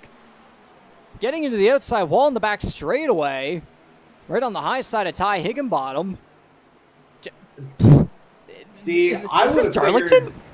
I would have figured he would have done more of that when he was kind of charging through the field, but it's kind of settled into that 5th, 6th, whatever you want to call it here as Scott Bailey comes in. Higginbotham maybe this well. is an undercut here on McCauley, which didn't seem like it worked out all that well in stage 1, but maybe with the conditions changing, we'll have to see if McCauley comes in this time around to cover that off. Indeed, yeah. What I was going to say was the setup didn't really change a whole lot versus the first race. Cue. Yeah, McCauley now coming down pit road right there. But I was told it was a really weird combo of tight and loose, plows on entry, steps out on exit, especially on cold tires. I mean, we have seen proof of that. And the lap times also will be faster, considering it's later in the year. There's colder temperatures. It's sunset in Miami. We're literally under the lights now. Yeah, McCauley in his pit box, right side tires. Will he go for 4? Indeed he does. Yep. It looks like most drivers are doing that. I mean, we've seen a lot of guys just going absolutely wild when it comes to tire wear. So, I don't know if it's a message or just the good old regular strategy thing. Like, it's just there's a bunch of stuff. Okay, someone just had a moment there coming off the corner. I have no idea who that may have been, though, as Jared Ireland makes his way down pit road. I know I saw someone have a moment there. So, this second round of green flag pit stops has been very interesting so far. Again, you're seeing the more traditional kind of pit format here. A lot of guys didn't take tires in that first pit stop, if you recall, and I think Ireland just took 2. 9.5 seconds, which for the Norm Macdonald fans out there, that's one of his classic jokes. Is it called 9.5 seconds? But that is a video I'll get you to reference at another time. But yeah, Jared Ireland looking to gain a few seconds of track position here. And again, languishing around or just outside the top 10. Why not? I like it. Oh, yeah, why not? Right there as on lap 73 here, 167. I can't do the math perfectly in my head, but I believe it is about 13 laps to go. And ironically, we were just talking about the number 13, but Dylan Baum and Kyle Knoll going at it here for the lead. One of them had a loose moment. I think it was the 15. Baum. Or it was Baum. Okay, I thought I saw something for Knoll there. Wow, there's a bit of a slide there as well. Both cars really having some slides here through turns 3 and 4. Baum having a bit of a moment there trying to go up high as Matthew Patak is on pit road. I'm going to just very quickly check to see here what he did. So he did go for the right side, left? No. And interestingly, there's been, I think those pit stops, I think that undercut may have well benefited Scott Bailey here. You see the positioning as McCauley unlaps himself. 2 seconds now between Bailey and McCauley on track. Indeed. So McCauley trying to make his way up to Bailey right there. As again, it's still Dylan Baum. It's not Noel anymore. It'd be now Gibson as Noel makes his way down. Do you see the right front? That's a little suspicious looking. I do, in fact, see that. Or should I have seen it? Maybe that's the suspicion. Oh! Man, yeah, that thing ain't moving. That's 2 weeks in a row. Yeah, it's not ideal, friend. So 2 weeks in a row, the number 15 Storm Surge eSports Toyota. Yeah, that's what I was trying to remember what happened last week. I knew something had happened, but I just, like something big, but I couldn't recall. It was the barrels, and it just happened again. Last week was significantly harder than that. Oh, yeah, no, that one was way harder. That one was head-on into the barrels. A very hard hit for the number 15 is, yeah, you can see his pit stop time there. He's going to go laps down. Now a minute there. Yeah, Gibby. Yes, that's Gibby. There's Mercado. That'd be Hunter Young coming down pit road as well. As I believe we're at 10 laps to go here in the second stage. Dylan Baum still leading the way. You can see what these guys decide to do here with their decisions. And meanwhile, as we see the leaderboard changing, we also see that gap between Scott Bailey and Corbin McCauley shrinking. It's around 1.5 seconds now, where it was a little over 2 as McCauley was trying to get back onto the lead lap. Let's see if we can get an angle here where it shows the difference. Eventually. No. Not yet, at least. Well, I mean, if you go on board with Macaulay, that would probably do the trick. Yeah, there you go. Hooray for remote production. And we can do the onboard tap as well as Macaulay. I think may have just oh my gosh, he ever so slightly just tapped the apron right there, the white line on the inside. Yeah, she's a little slippery down there. I mean, slippery all over this track. That is what I said earlier on the cold tires. The car can really step out on the exit, plows through the entry, but then on exit it just gives away completely. It's loose. We've seen it with plenty of drivers here, especially on the high side. And it seems like, from the fluctuation of the times, it feels like Bailey has a bit of an advantage on the straights, but Macaulay can really cut it down coming through the turns here. Like, it goes down about a quarter of a second. But again, it eventually balances out to about a second and a half as we're down to 6 laps remaining next time they hit the line in this stage 2. There's Justin Belmonte coming off of the pit lane as Bailey had a bit of a loose moment there off of turn 2.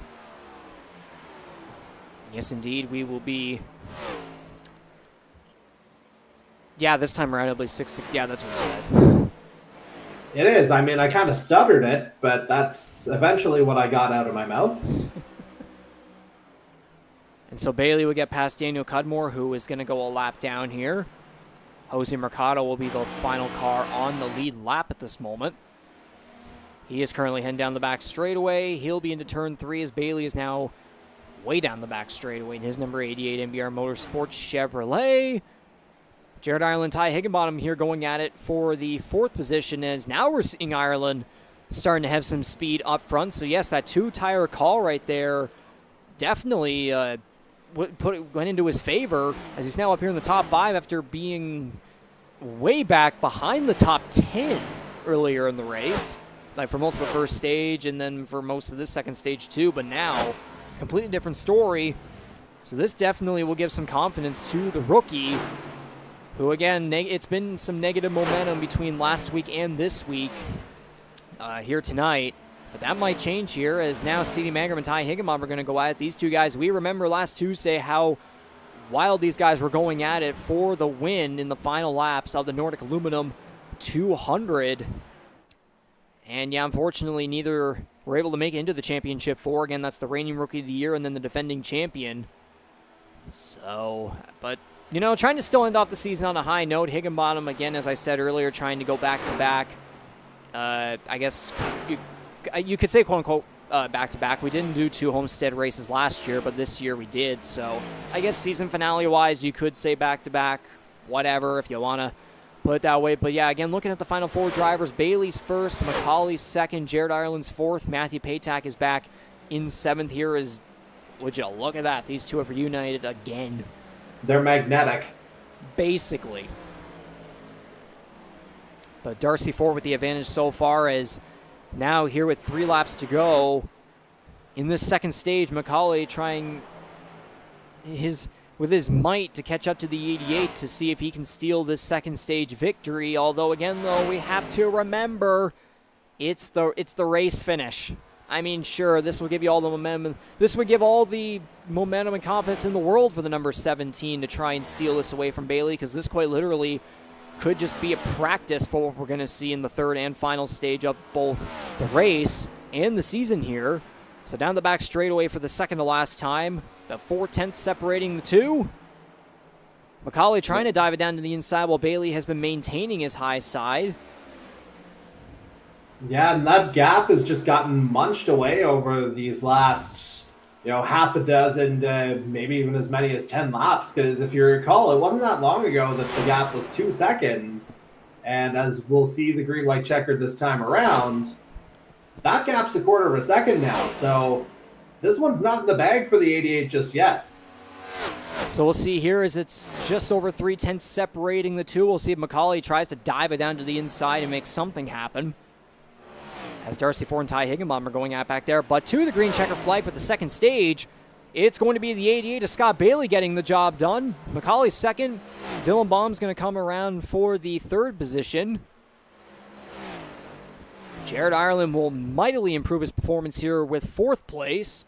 C.D. Mangrum will take fifth. And I believe Darcy Ford's going to hang on over Ty Higginbotham for the sixth position there. Eighth will be Matthew Patak. Ninth to Ryan Gibson. And rounding at the top 10, that's not a photo finish, it's Andy Hurdle. There's the caution. And with that, McCauley won the first stage. Bailey the second. Are we going to see in the third and final stage, are we going to see someone perhaps different? Or is it just going to be these two just flat out dominating this thing? So I have absolutely no reason to suggest it won't be these two flat out dominating as you worded it, but there's literally nothing left to lose for any of the championship four. Like, this is the point where absolutely everything's on the table now. I mean, you saw Jared Ireland dig into the bag of tricks, and that shot him up the board significantly in stage two, but now there is no tomorrow. This is where literally the rubber's going to meet the road. This is where we're going to find out who our season 4 champion's going to be. There's no turning back after this. Indeed, so two, I guess we could say, grizzled veterans in this series. Only one of them can lift the coveted Earl Ross Cup, and neither of them have. Again, saying it multiple, I'm going to say many times through the first 4 seasons here in the Canadian Motorsports Network NASCAR Series, we are going to have a new champion every single time. Although if you do want to go back in time and maybe try to change things up or whatever, McCauley could have had 2020. I think Scott Bailey could have had either one as well in 2020 or 2021. Yep. 2022, well, it was the battle of Ty Higginbotham and Jonathan Peden. Again, Scott Bailey didn't run. We didn't even have Jared Ireland or Matthew Patak either. And McCauley was struggling with a bit of a slump because of certain reasons that we won't get into. But speaking of McCauley there, too, he's on a completely more positive end than what we were just saying there. He's the first car off of pit road, as we will go back just one more time just to check on everyone. Yeah, most cars going for 4 tires and fuel, as the 17 will barely beat the 88 off the pit lane. Yeah, I think that's just purely box positioning there that did it. I doubt there was a whole lot of difference between the two stops, given that obviously we are in a caution period here right now. And like, McCauley admittedly was kind of riding Bailey's bumper as close as he possibly could just to minimize the possibility of any kind of a gap. And ultimately, the 17 gets out first. Absolutely. So if there's, again, there's still another pace slap by the looks of it that's going to go on here, as there's still a bunch, still lap cars coming down pit road, including Justin Belmonte and Mike Marini. But if we took a look at the race summary so far, the only cautions that we've had have been for the stage breaks, which is absolutely fabulous here for the Championship 4, although that may have been straight up a jinx right there. I mean, you said that earlier, and it wasn't really a jinx. Like, really, the only kind of issue we've had was that lap 1 Belmonte slamming into the wall on the back straight. Really, nothing else has happened since then. It's just been straightforward racing. Not quite, Tour de France on the Champs-Elysees on the last stage, but, definitely it's been, to this point, again, find the closest piece of wood you can find. It's been smooth sailing. Absolutely. But again, though, this third and final stage here is going to be under 80 laps to the checker flag for both for the race, the championship finale, Earl Ross Cup playoffs, and the whole season. So, and again, we'll just continue with the summary. 6 laps under caution, 10 lead changes, 3 different leaders. McCauley with the fastest lap so far. That is definitely something to keep an eye on. And it was very recent on lap 75.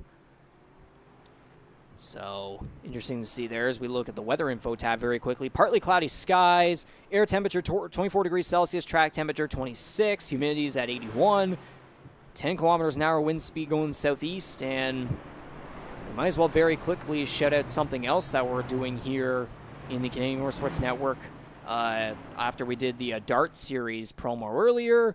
Might as well get into something else that we're doing. It's a special event coming up. The 2023 special event season continues on Tuesday, September 19th, next week at 7:30, or actually, no, it'll be 6:30. I think it's 6:30 p.m. Eastern. That's when practice begins. So the 7:30 thing right there might actually be inaccurate.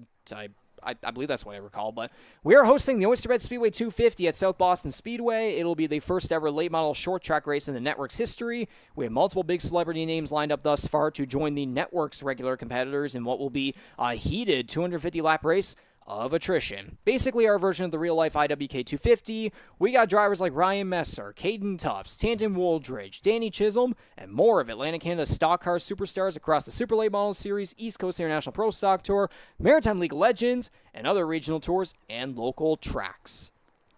25 drivers will be lined up for that one, but now it's time to settle the third and final stage of the season finale here in the GSGSG Vinyl 3D Season Finale 200 at Homestead-Miami Speedway.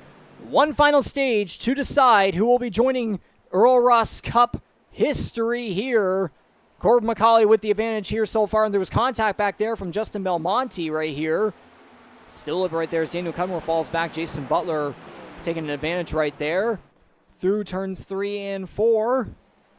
McCauley still with the advantage. Side by side back here we got C.D. Mangrum now dropping in behind the number 3 at Dylan Baum. As will these guys get away from each other ever?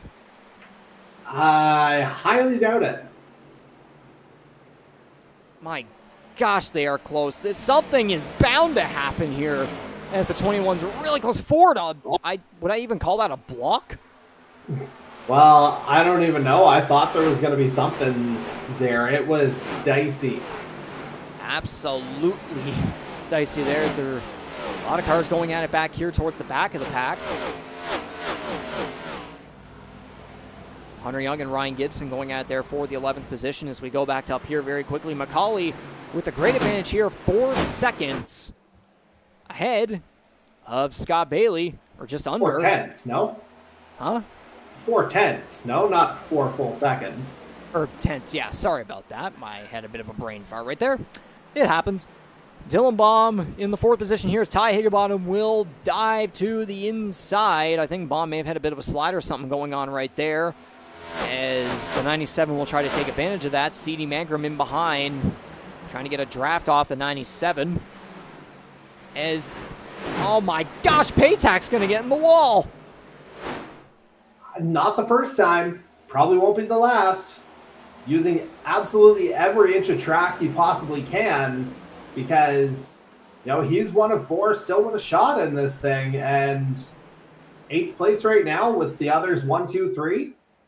It's early in this stage, but he's got to make a move. Oh, indeed, it is still early, but at the same time, though, this race has been flying by just like the season has.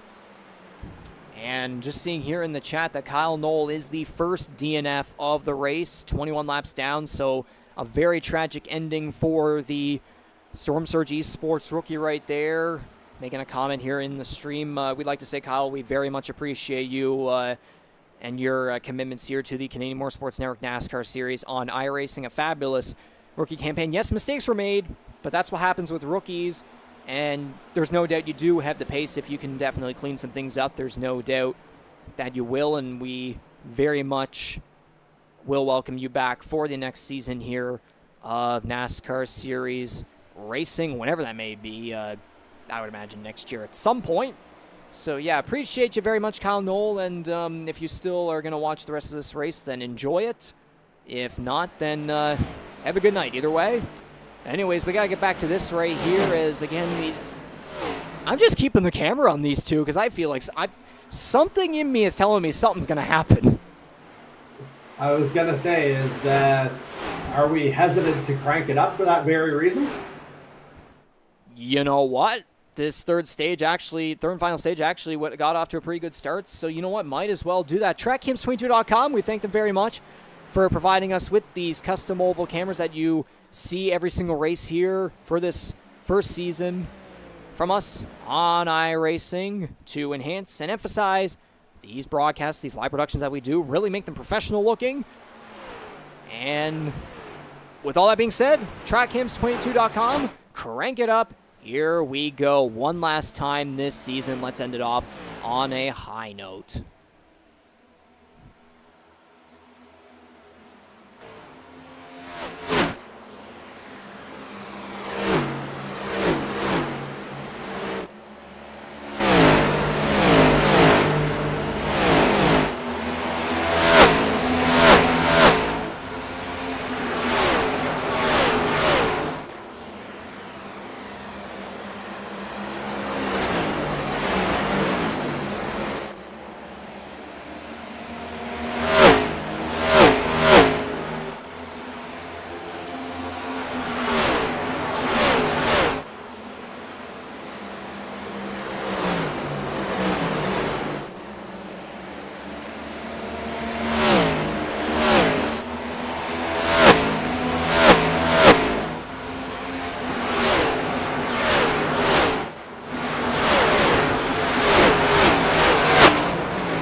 And with that, that was the TrackCams22.com Crank It Up. Once again, thank you very much to them for providing us with these custom oval cameras that you see all the time.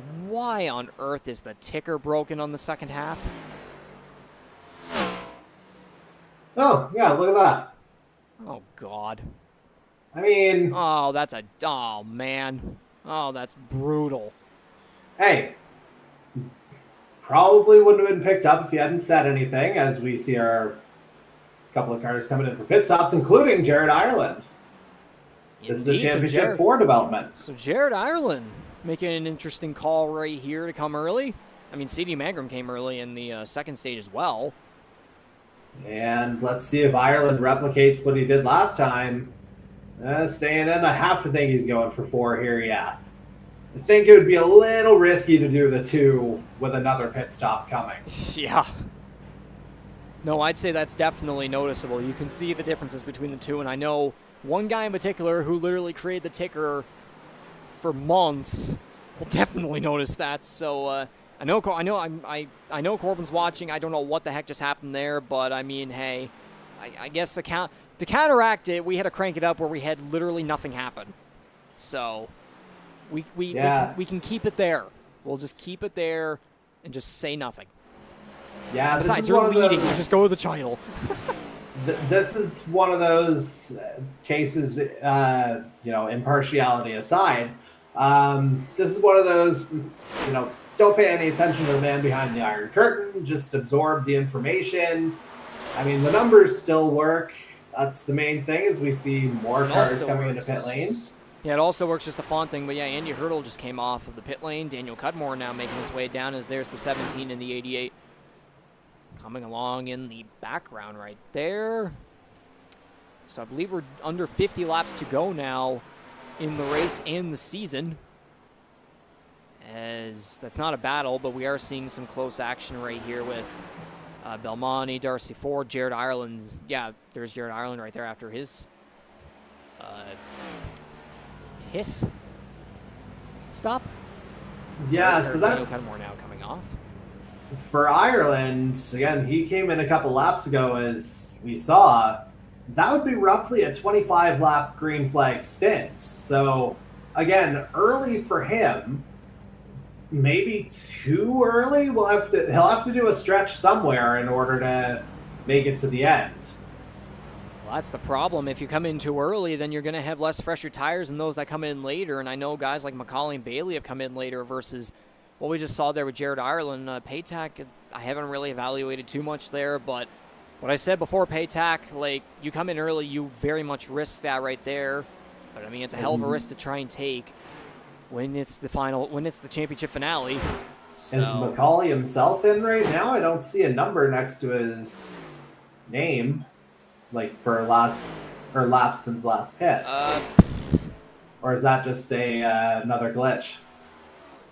That might. Yeah, I think that might be another glitch. Why are we being hit with this? Oh, man.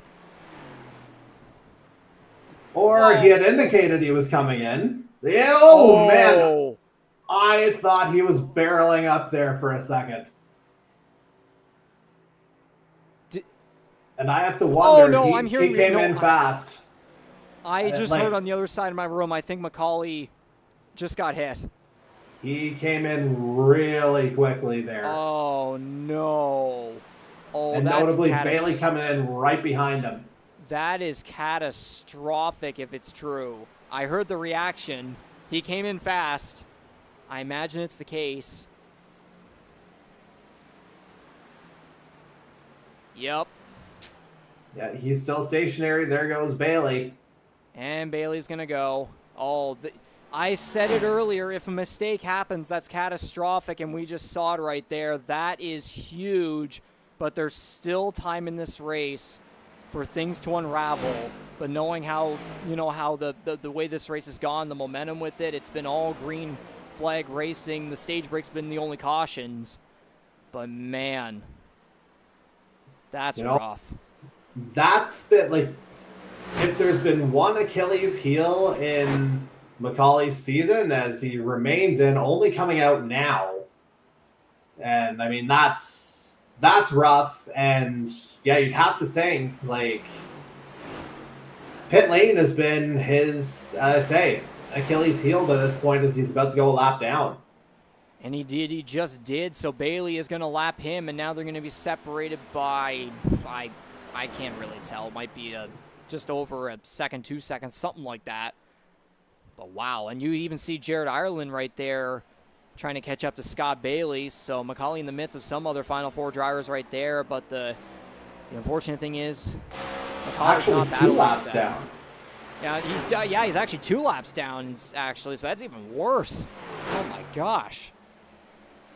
Yeah, there's going to have to be some Herculean efforts here. He's got another Championship 4 driver with him in the form of Jared Ireland, who is, where are you, 13? He's 1 lap down in 4th, so 2 laps down might be a bit of a misnomer. There's still a bit of a pit window to navigate here, as it would appear. But still, the damage may have been done. But again, anything's possible. You know, Scott Bailey, we could see him potentially make a mistake later on. That could help the 17. But then the other thing is, too, though, that could end up benefiting the number 13 or even the number 21 right here as they sit in 4th and 7th, respectively. Ireland trying to catch up to Bailey, who's now just coming off of turn 4. And then there's Ireland behind him right there, about 2 seconds or so of a difference in between the two. So McCauley trying to make his way. Bailey's 29 seconds behind the leader Dylan Baum right there, anyways. So. And again, I'd have to. Oh yeah, McCauley. Yeah, no, McCauley just put himself now to 1 lap down instead of 2 because he passed Dylan Baum. So now he's going to try and get past Scott Bailey. Like again, I mean, 1 lap down is better than 2. So again, it's not over yet. No. He had a bit of a weird exit right there, but I'm just going to keep saying it's not over yet. You were saying Hercules effort, whatever it may be. There's still time left in this race for things to shake up, as now we're at 39. Yeah, that's where it is. Yeah. Ooh. Even though I didn't have to do stage math for that, I'm still good for stuff like that. And that's why I appreciate having you. So much going on, both visually, in the mind, it's everything. So, whew. Yeah, the complexion of this race absolutely shifted with another speeding penalty.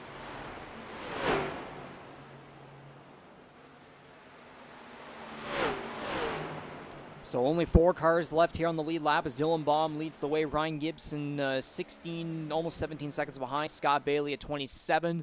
Jared Ireland's 30. CD Mangrum, the first car, a lap down. There's Ty Higginbotham battling with him. Matthew Patak now just entering turn 3. There's Darcy Ford in behind him.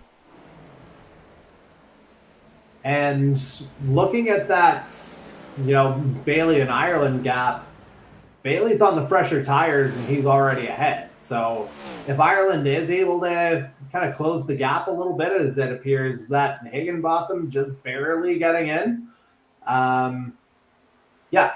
but if that battle does become something, I think Scott Bailey can probably capably defend it. Indeed, so Butler making a pit stop here. So is Michael Wolford. Actually, I think Wolford might have had something happen with him. He's 8 laps down right now. Maybe I can go back and see if something happened.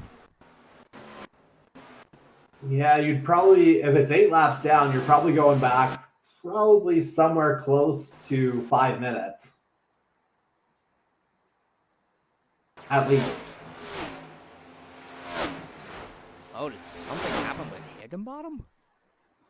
Or no, I'm not on him. Yeah, there we go. I gotta be on him right there. Yeah, it might help. I don't know what happened there.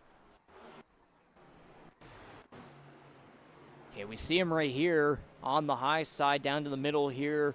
Turns 1 and 2. Just something seems like it went wrong with him as he's going down the apron. Is that just the pit indicator, though? Because that is the on-track indicator.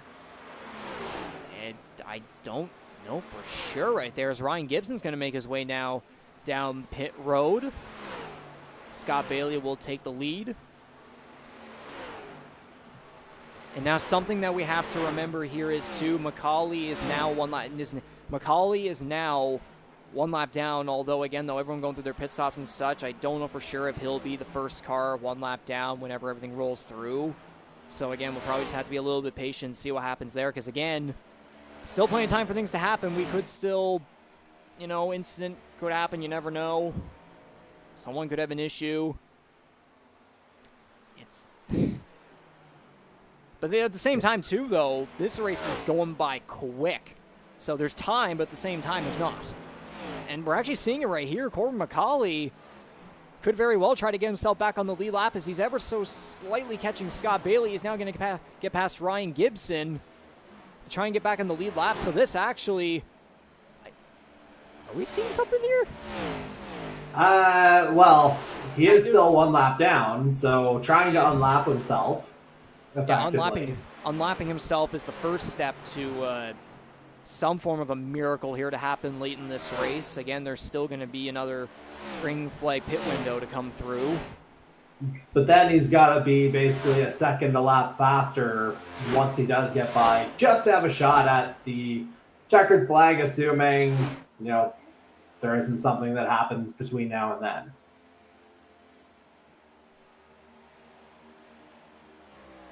And they're only separated by so little right here, maybe just over a second or so if I can estimate. I'm not perfect with that one bit, but almost 30 laps remaining in this one. Macaulay doing everything he can to find some form of a miracle to stay in this one and hopefully go for that championship again, though, too. We have to talk about what we were saying earlier. Macaulay, you know, with the 8 wins, but he hasn't won since late August. The past 2 races have been won by Scott Bailey and Jared Ireland, who currently sit in those top 2 positions. I said the 88 and the 13 have the winning momentum as of recently. Macaulay does have the dominance factor over the season, but the winning momentum is a lot...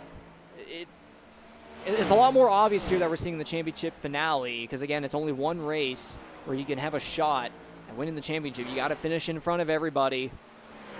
So again, it's 1 race. If something goes wrong, and you are in complete trouble. And I wouldn't say that fully just yet for the 17, but it's not looking too good here because, again, there's not a lot of time remaining since this race has gone by quick. We have not had an incident-related caution yet. Only the stage breaks have been where we've seen yellow flags. So, again, just waiting for something to happen.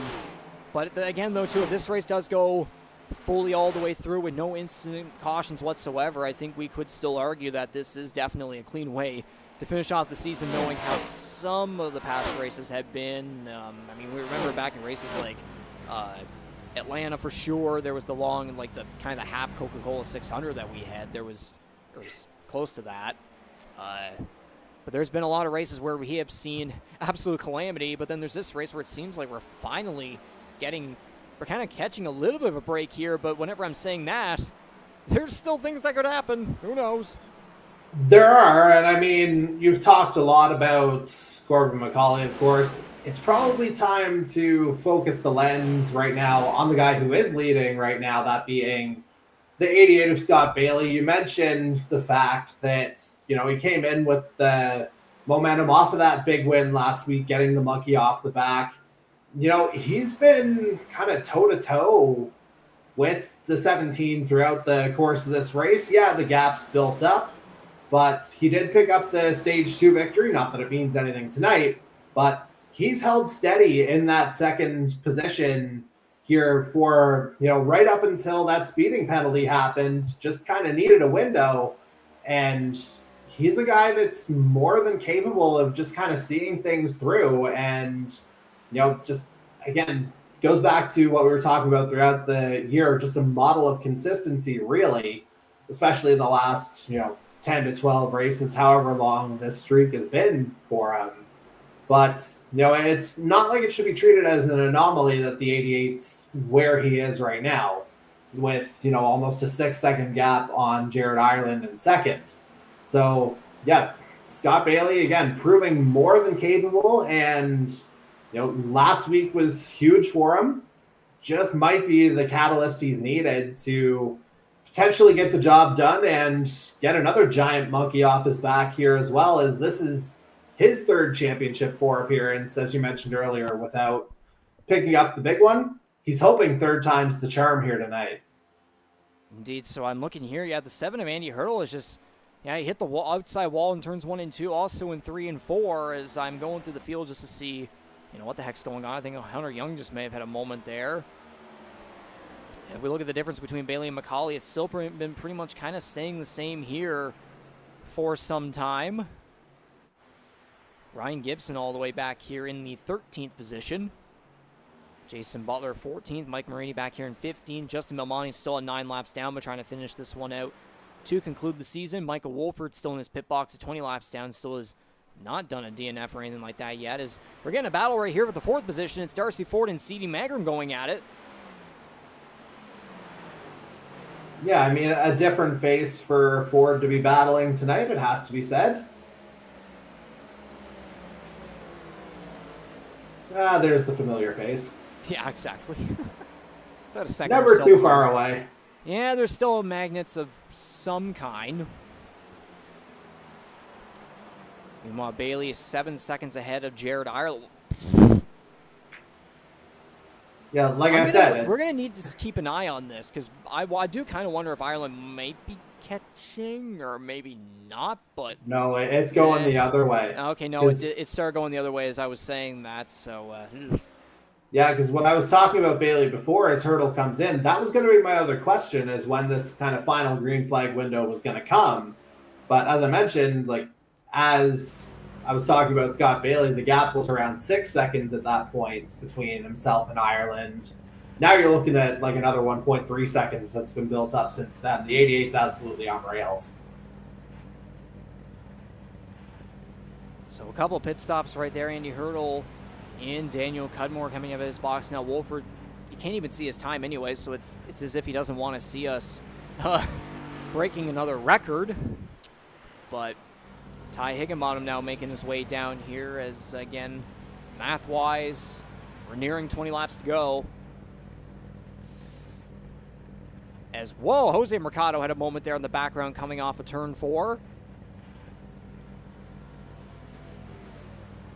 Yeah, this is kind of that final window here. Like, it's basically all out to the end from this particular round of pit stops. It'll be interesting to see whether or not the man that we're focusing on right now maybe tries something a little different to try and gain a little bit of time, maybe leapfrog Bailey in pit lane, and then try to conduct business from there. But 20 laps to go. Again, you're looking at needing to be, barring any kind of a caution, at least a second and a half faster per lap. And that's once he's unlapped. That's the thing, too. He still has to get himself back on the lead lap in order for anything to happen here. But, however, if we were to get a caution at this exact moment, he would be on the lead lap. He would get the lucky dog.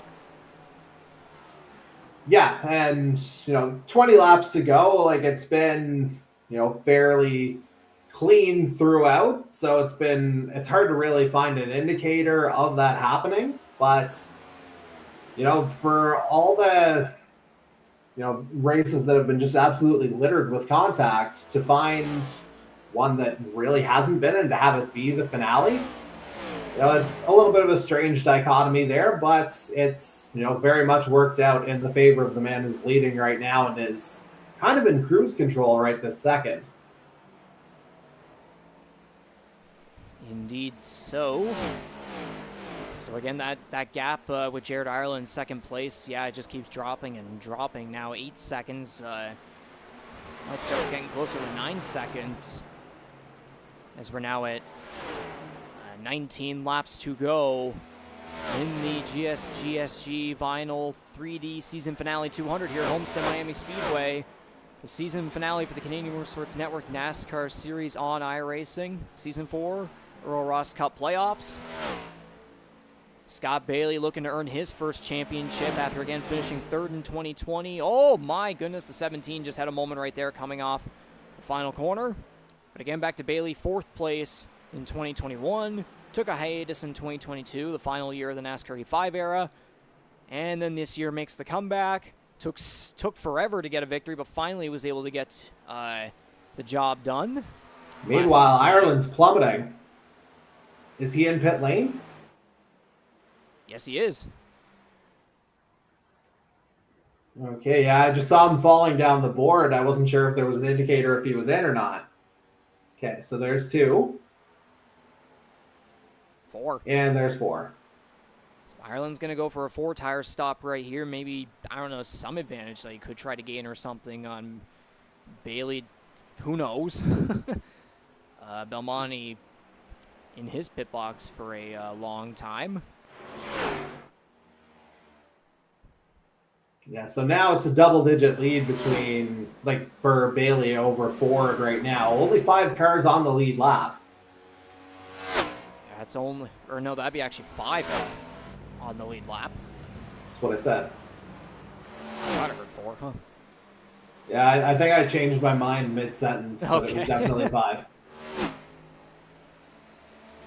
Yeah. So 12 seconds separating Bailey and Darcy Ford as Matthew Patak's now going to make his way down pit road. And I'd say again, too, Bailey's going to have to make his way down.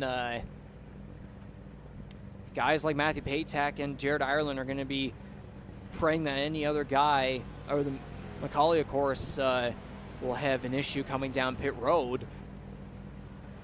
And they won't want one for themselves either, as Patak looks like he's going to go for just the right sides and fuel on this pit stop. Interesting right there. 14 laps to go. You play your last card now.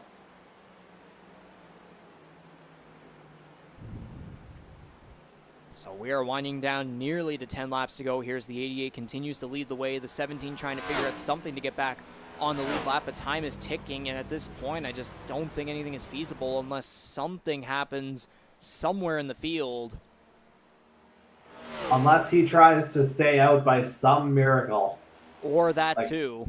That stretch is probably the only card he can play at this point. Well, that's the thing. If I try to see here on the leaderboard, McCauley's currently going through turns 3 and 4. Bailey again still in front of him. Now he's going to make his way down pit road. McCauley's going to follow him and hopefully not try to speed again. I think he barely got under that time. Barely. So McCauley's going to choose to come down behind Bailey and maybe try to gain an advantage here on him to get back on the lead lap. Yeah, you'd have to think there has to be some kind of difference in the strategy between the two, whether it's McCauley. Well, I was about to say taking no tires, but there's 2. Is McCauley going to go for... Oh, yeah, they're both going for 4. So you'd have to think, yeah, there goes Bailey out ahead. So even Stevens there. And Jose Mercado gets out of the way of the 2, so a nice move right there by him. So the 17's going to do everything he can here, but again, it's all going to be a matter of lucky circumstances. The 17 really loose off of the pit exit right there down the back straightaway. Dylan Baum still leading the way. Scott Bailey in second. McCauley really catching up right there in the middle lane. He's going to try and get back on the lead lap here to hope for, I don't know, some miracle that can happen. Yeah, Bailey's going to know that, though. He's not going to make this easy. Oh, no, he's not, as Bailey's going to block down to the inside. He's not going to want to let the 17 get past. As, yeah, man, bumper to bumper right there. 17's now going to dive it down to the inside. Bailey's going to stick to the high side. 17 will dive it in. He's now going to get back. Or, actually, no, he would still have to get past Dylan Baum, who's way up ahead. So actually not just yet. Baum still has to come down pit road. Then he'll be able to get back on the lead lap. But these two are battling side by side right here. If only this was the battle for the championship, but no. Again, not the case, as Dylan Baum going to lead here on lap 158 of 167. So we are now at 10 laps to go in the GSGSG Vinyl 3D Season Finale 200, the Championship 4 race here for the Season 4 Earl Ross Cup playoffs. wonder if the 3 is going to actually try and make the stretch here and see if he could maybe even go for his first career victory here after falling short at Charlotte just a couple weeks back. I mean, at this point, what do you have to lose? Basically. So Macaulay passed Bailey. We're going to have to see what happens with Dylan Baum as Macaulay tries to get back on the lead lap. But right now, it's just looking like the 88 is on his way to something. Jared Ireland's about 7 seconds or so behind. Yeah, and that's the other variable for the 17. Like, absolutely, like, the time just doesn't exist right now. And even if it did, you'd still have to get past Ireland and Patak, too, to get back to Bailey. And that's no guarantee right now either. Bailey getting a little bit loose off of turn 2 right there. Exiting off. The 88 is just going to be praying to hell right now that nothing happens towards in the middle of the field, the back of the field, anywhere. Because if there is a car that goes around, there will be no hesitation to throw a caution.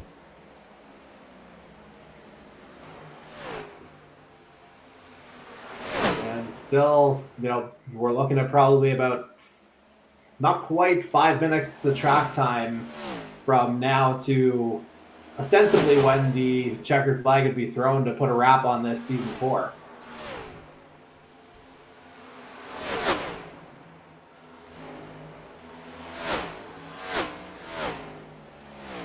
Like CD Mangrum and Darcy Ford had a bit of a battle going on right there for the 7th position, but Mangrum's going to hold the advantage right there as Dylan Baum still continues to lead the way here with 7 laps to go, and it looks like he's probably going to try and stretch it out right here. I mean, 20 seconds ahead of Scott Bailey. I mean, might as well stay out and try to stretch it away. I would imagine Bailey's probably not going to have enough to gain at him, so it looks as though we might be seeing a first career win and also be crowning a champion 2 in this race.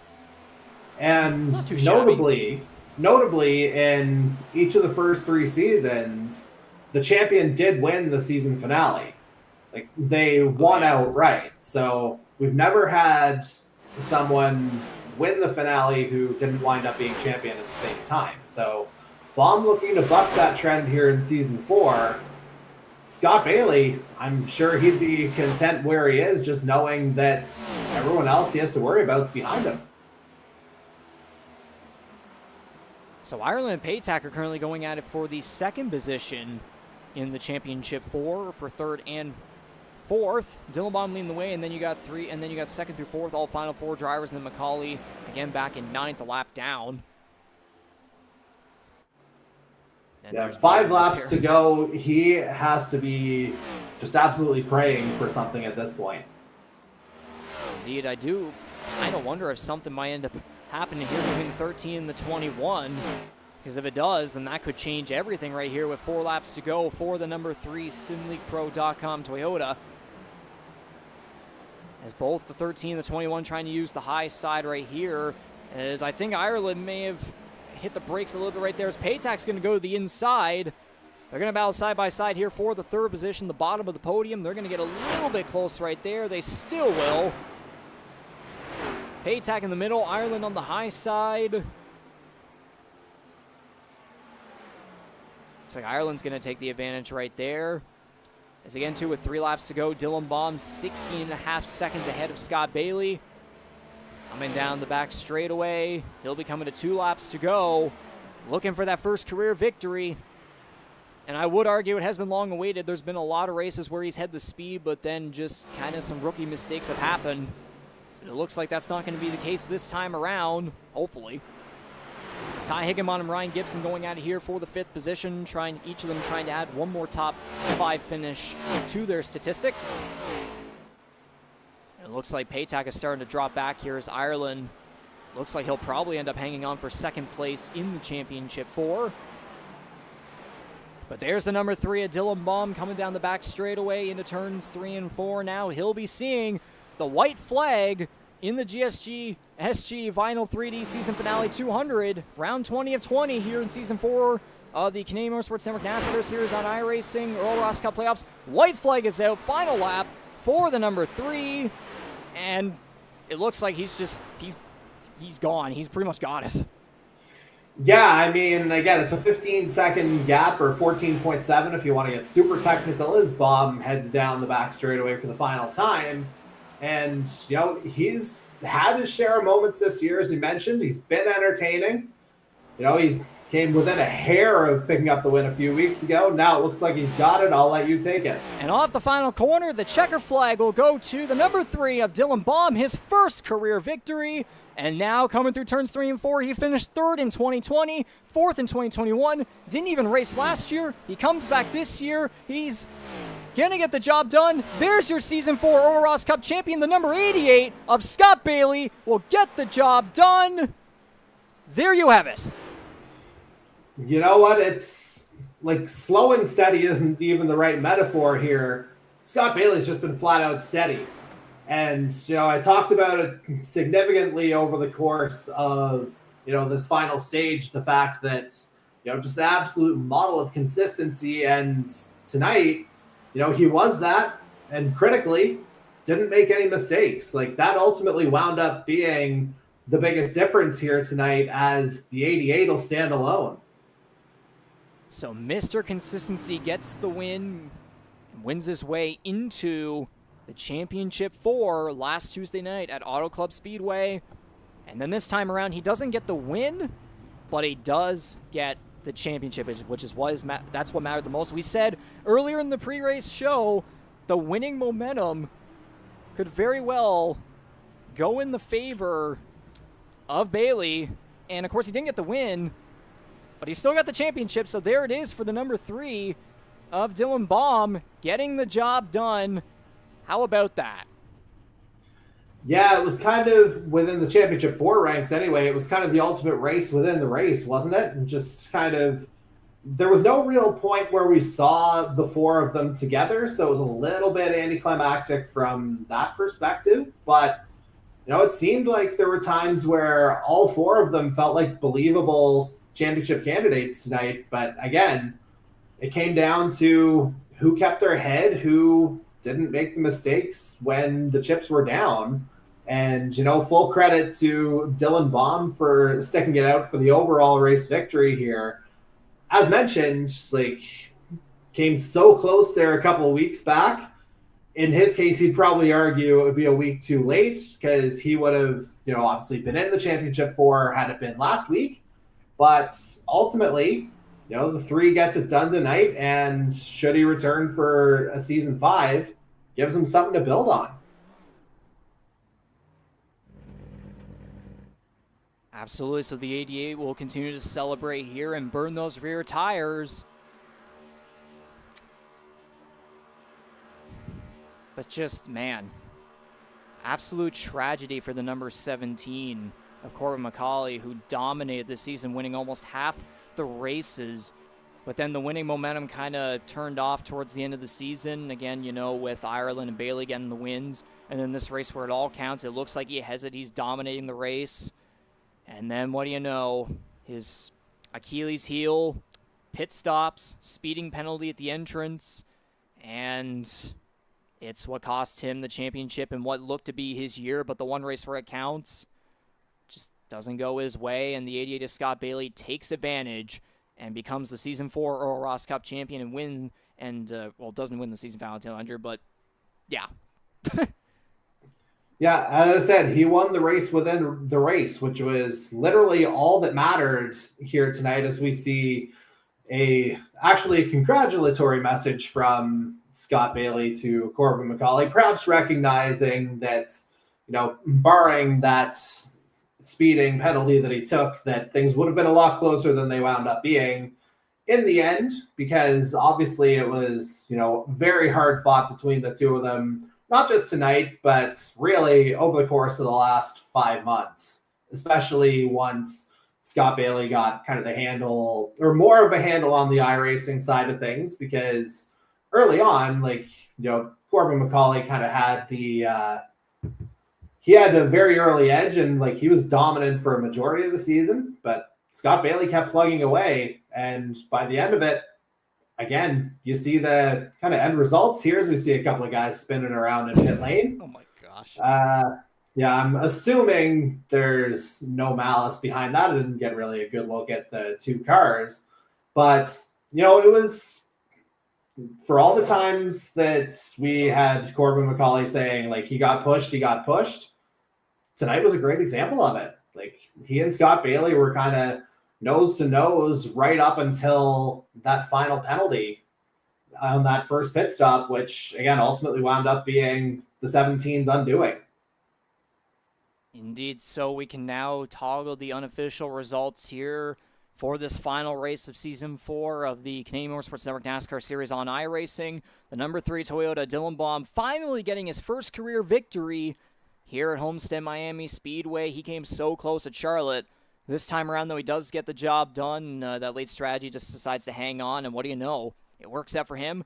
Second place going to, of course, that is the number 88 Scott Bailey, who earns the Earl Ross Cup. Third place to the number 13 of Jared Ireland, rounding out the podium. He will finish second in the Championship 4. Third place, but then fourth in the race results, Matthew Patak, the number 21.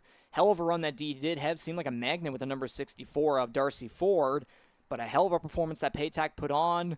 Ty Higginbotham rounds out the top 5 in 5th place. The defending champion, not too shabby of end result here to his first season here on iRacing in this transition that he said was, kind of a roller coaster, but every race he was improving and doing his best, and that's what he was able to prove throughout the playoffs.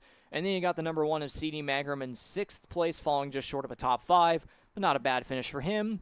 And for whatever reason, the unofficial results have decided, this whole ticker thing seems to be having complete glitches right here, but I'm going to try and get through this as much as I can. It looks like Darcy Ford will finish 7th.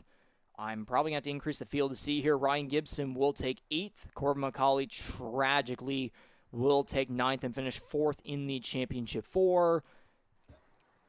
And then I'm going to have to toggle this one more time here. There we go. So Jose Mercado will take the 10th position. So a top 10 for him to wrap up this 4th season of NASCAR Series racing. Then there's Andy Hurdle in 11th. I'm going to have to go back again. Hunter Young will get 12th. And then I think we're pretty much good from here on out. Daniel Cudmore, 13th. Jason Butler, 14th. 15th will go to Mike Marini. 16th to Justin Belmonte, who again was caught up in that lap 1 incident on the back straightaway into the wall. Sustained right side damage. Thankfully not a bigger crash.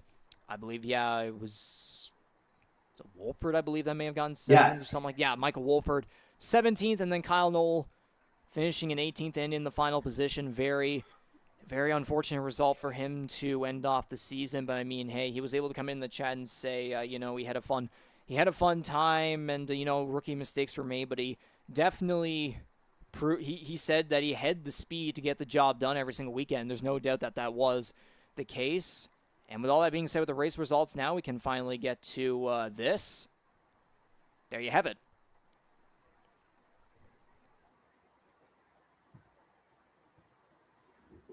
Yeah, long time coming for that 88.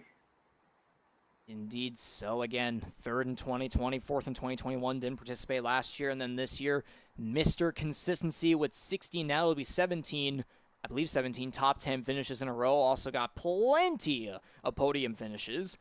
But now, and then, he finally gets the win last Tuesday at Auto Club. This time around, not the win, but he does earn the Earl Ross Cup, so his face and his name will be going on that coveted trophy, and he will be joining names like Brian Gibson, Darcy Ford, and Ty Higginbotham on the trophy, getting the job done for NBR Motorsports. I was seeing in some of the chats there and such, Matthew Patak celebrating the championship. A lot of guys congratulating him, and also Dylan Baum as well. But man, I'm again too, knowing I'm on the other side of his wall, and as a brother to Corbin, man, knowing how the season went for him, and this first season on iRacing, it does hit a little bit personally, knowing what he's gone through throughout his career in the Canadian Motorsports Network and the NASCAR Series too. He's been able to have success in Formula 1, that's for sure. On the NASCAR side, there's been success, but the championship just keeps slipping away from him. Just frustrating. Yeah, I mean, it was well within his grasp tonight. Again, it's the kind of hard luck story There obviously, the first couple of stages, the performance was absolutely there. I don't think anyone would question that. Again, just that one mistake ultimately made the difference and, have obviously altered the end result for the season. There's no other way to put it. Unfortunately, in the case of the 17, but again, he's had, a bit of a history of, coming up short, a little bit of heartbreak here and there. You've referenced it a couple of times. Seems like he just comes back stronger. And I mean, there's absolutely no shame in the season that he had. Obviously, 8 victories, that kind of speaks for itself right there. And feeling like he was kind of in absolute control of the majority of the season. It sucks right now for him, of course, but you know what? This is the kind of thing that's, in sport or whatever walk of life, you just come back stronger from it. That's really the only antidote. You just have to fight the adversity, get some redemption, and he'll no doubt try to go for that whenever we reach Season 5. But, of course, we still have the Oysterbed Speedway 250 and also the Darts Series to get to, so he'll look to change the mindset and go for some short track and open wheel success, of course. But with all that being said, we're going to go into a quick loop here and try to get an interview with both the race winner and also the champion as well, in Dylan Baum and Scott Bailey. And this time around, Jordy will be with us. I mean, it makes sense. Again, final race winner and then the champion. You were doing it the whole time for the past couple seasons, so might as well pay you back and finally have you for a post-race something here if we can figure it out, of course. So don't go away just yet. We're going to get some interviews here, hopefully, and then we will wrap it all up and officially conclude what has been a thrilling and historical season here in the Canadian Motorsports Network NASCAR Series, first season on iRacing. Don't go away. We still have Dylan Baum and Scott Bailey to talk to.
Alrighty then, folks. Welcome back here to the first of two interviews that we're going to try here tonight for the GSG Vinyl 3D Season Finale 200 here at Homestead-Miami Speedway, the championship finale for Season 4 of the Canadian Motorsports Network NASCAR Series on iRacing. Season 4 Earl Ross Cup playoffs. We're starting off. Jordy's not here for this one. He'll be here for the championship interview, of course.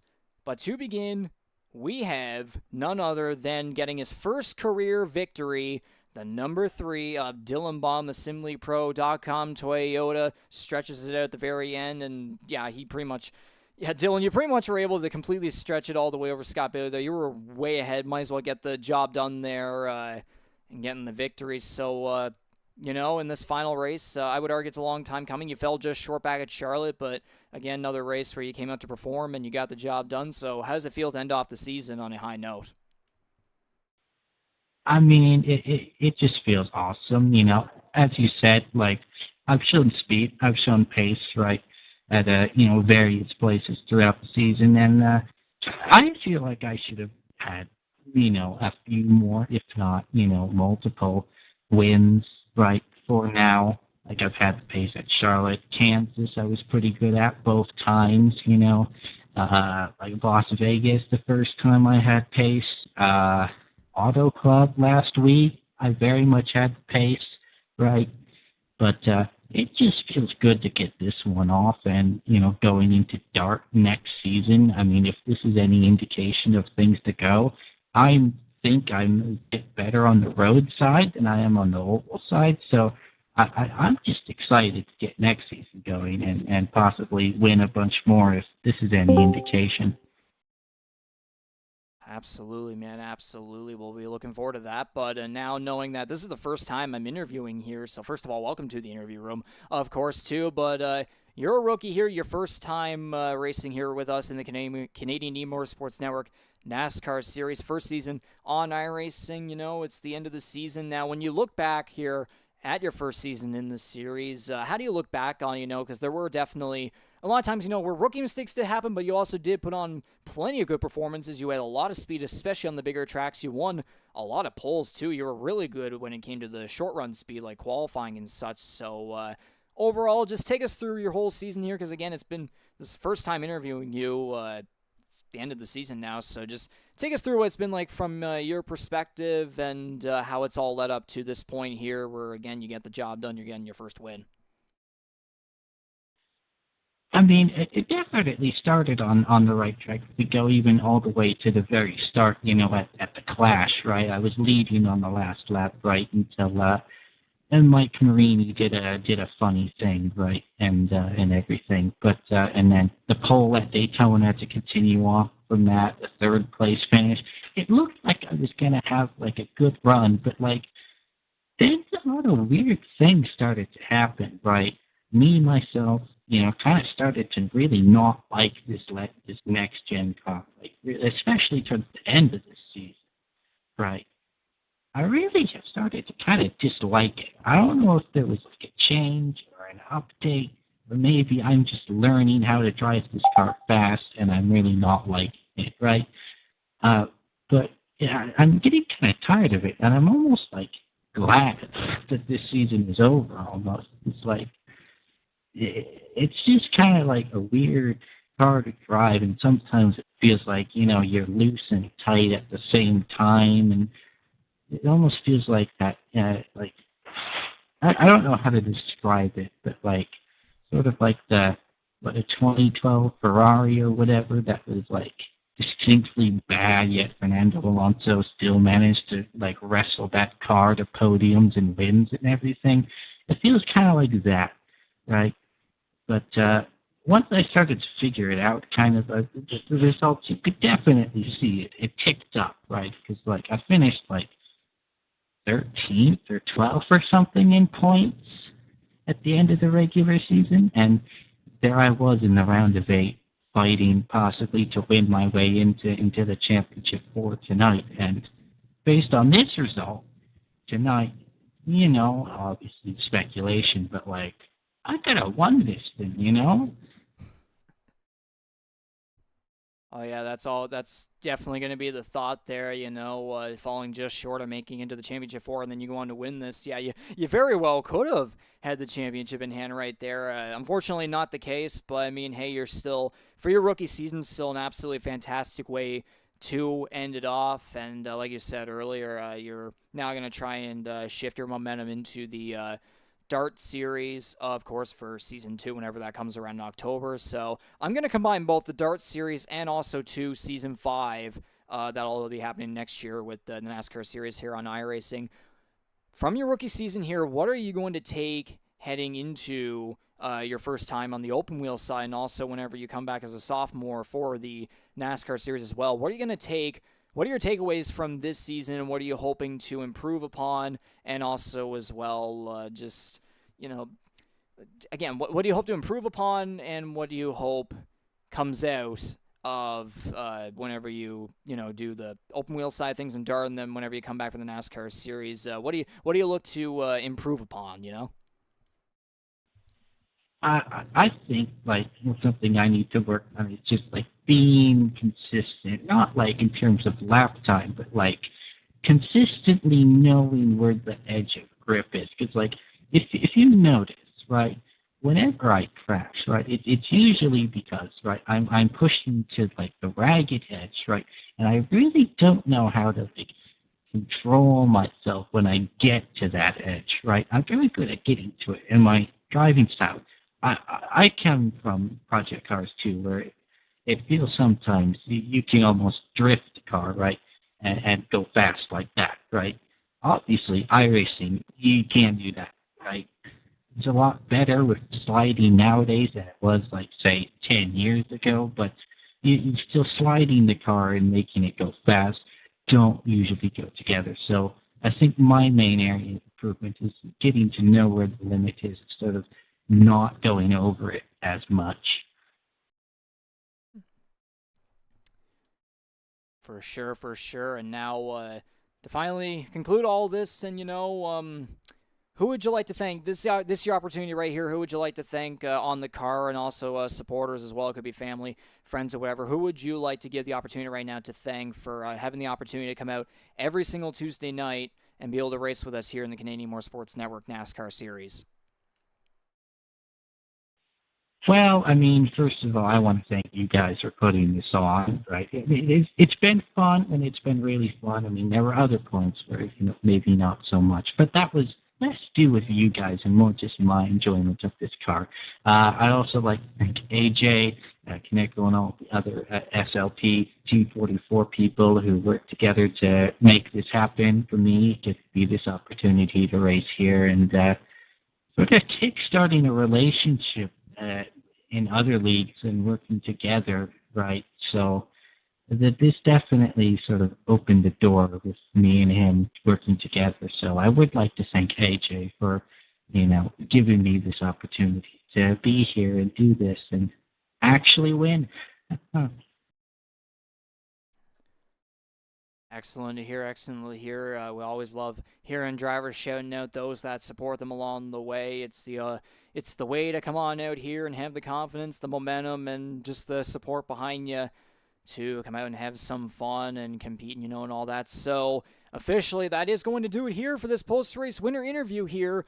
Last time, at least for a race win, it's going to be with the number 3 SimLeague Pro. Toyota, something around that area. It's his first career victory. Dylan Baum here in the GSGSG Vinyl 3D Season Finale 200, the championship season finale here of Season 4 on iRacing. So once again, Dylan Baum, congratulations on ending off your season on a high note. A good rookie campaign from you, and we will see you when Season 2 of the Dart Series comes around, and hopefully we will see you back and better than ever, ready to go as a sophomore for Season 5 of the NASCAR Series on iRacing.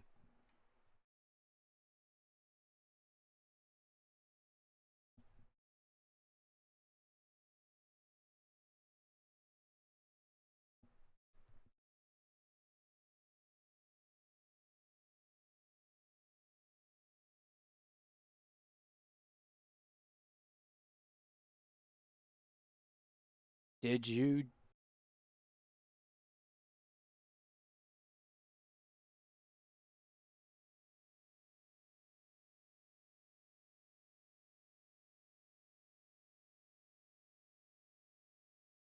Sorry about that, folks. I think I had a bit of a technical difficulty there. We'll do that one more time. But anyways, that will do it for this post-race winner interview here with the number 3 of Dylan Baum getting the job done, the number 3 SimlyPro.com Toyota. His first career victory. What a hell of a way to end off his rookie campaign here in the GSGSG Vinyl 3D Season Finale 200 to conclude Season 4 of the Canadian Motorsports Network NASCAR Series on iRacing. Dylan, once again, congratulations. Celebrate this victory well, and we will see you for Season 2 of the Dart Series, and hopefully when you come back as a sophomore for Season 5 for the NASCAR Series, you will come back better than ever and be able to contend with everyone else on a consistent basis. Yeah, I definitely will. That's definitely the plan. I'd like to add a few more wins to this repertoire we have, here. So yeah, we'll do. It's been fun, and I look forward to more.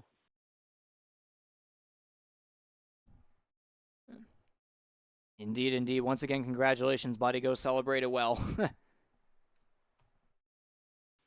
Indeed, I will.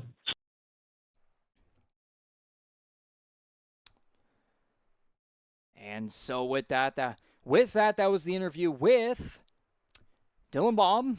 So now it's time to revert. It's now time to go to the champion, Scott Bailey, the number 88. Stay tuned. We'll go back into a loop one last time so we can get that all set up and ready to go. Because why the hell would we end off the night without interviewing the guy who won the whole damn thing? So don't go away just yet. We still have the 88 of Scott Bailey to interview about winning the Earl Ross Cup for Season 4.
All right, then, folks. Now here we are back at in the broadcast booth here. Me, Regan McCauley, of course, and then Jordy Carraher on the other side. Jordy wasn't with me for the Dylan Baum winner interview, but he is here for the champion interview. I mean, why not? I mean, you were saying that earlier, Jordy. And my camera works this time. Exactly. But what matters here the most is that we have none other than the 2023 Season 4 Earl Ross Cup champion with us, none other than the 88, who finished 3rd in 2020, 4th in 2021, hiatus last year, came back this year, Mr. Consistency, finally gets that long-awaited win, the first one since June 2021, last Tuesday, and yeah, there's the claps from Jordy on the broadcast there. It is none other than Scott Bailey finishing 2nd and the highest finishing Championship 4 driver here tonight in the GSGSG Vinyl 3D Season Finale 200. That is still a mouthful to say, but Scott Bailey, finally, man, you make your return, and you are the Earl Ross Cup champion. Obviously, first of all, how does it feel? Yeah, thank you. It feels awesome.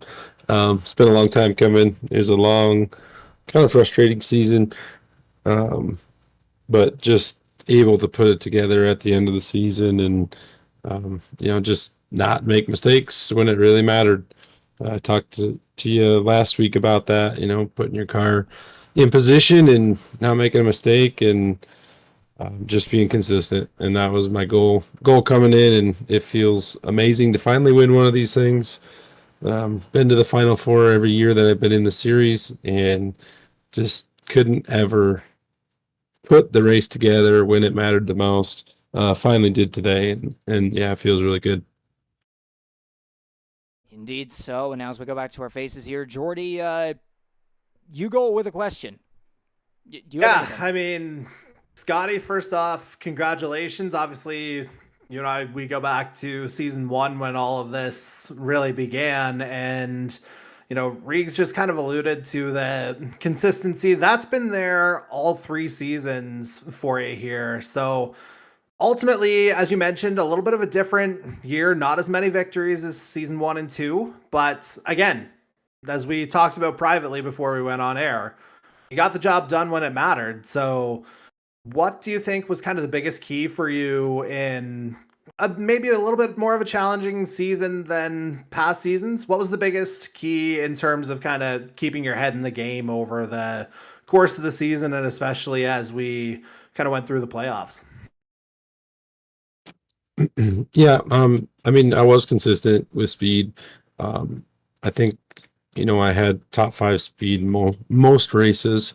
I was just trying to find that next step, and I would try stuff, and just for whatever reason, I'd try a little bit different strategy, trying to take that final step to get that win and get that monkey off my back. And I think, some of those races I let get away because of that. I was trying to push a little too hard, maybe touch the wall or something, and cost me the race.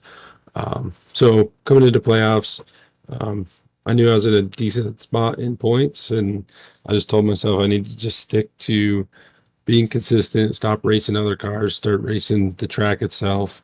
And that's what I just started doing, just focusing on running my line, not necessarily trying to chase down a car or run a little bit different line because they're running a different line. Just try and stay focused and consistent. Yeah, and just to kind of follow up on that a little bit, Scott, obviously, the first 2 seasons, we alluded to it a couple of times on the broadcast, 10 wins in that time, a fair split between ovals and road courses there. It was a 6-4 split. I just kind of looked it up while you were chatting. Is there a little bit more satisfaction knowing that you took the Earl Ross Cup in a season that was exclusively ovals with, a couple of short tracks mixed in there? I don't know. I mean, I really like road course racing, so I definitely have a passion for that, and I like to really put in laps, so it pays off more, when you come to road courses. Not so much on ovals, especially when you got fixed setups. You can only do so much to the car. So, yeah, I mean, it definitely feels good to win it, but I miss the road courses too. So I'll be excited if those come back next season. All right, Reegs, you take it from here.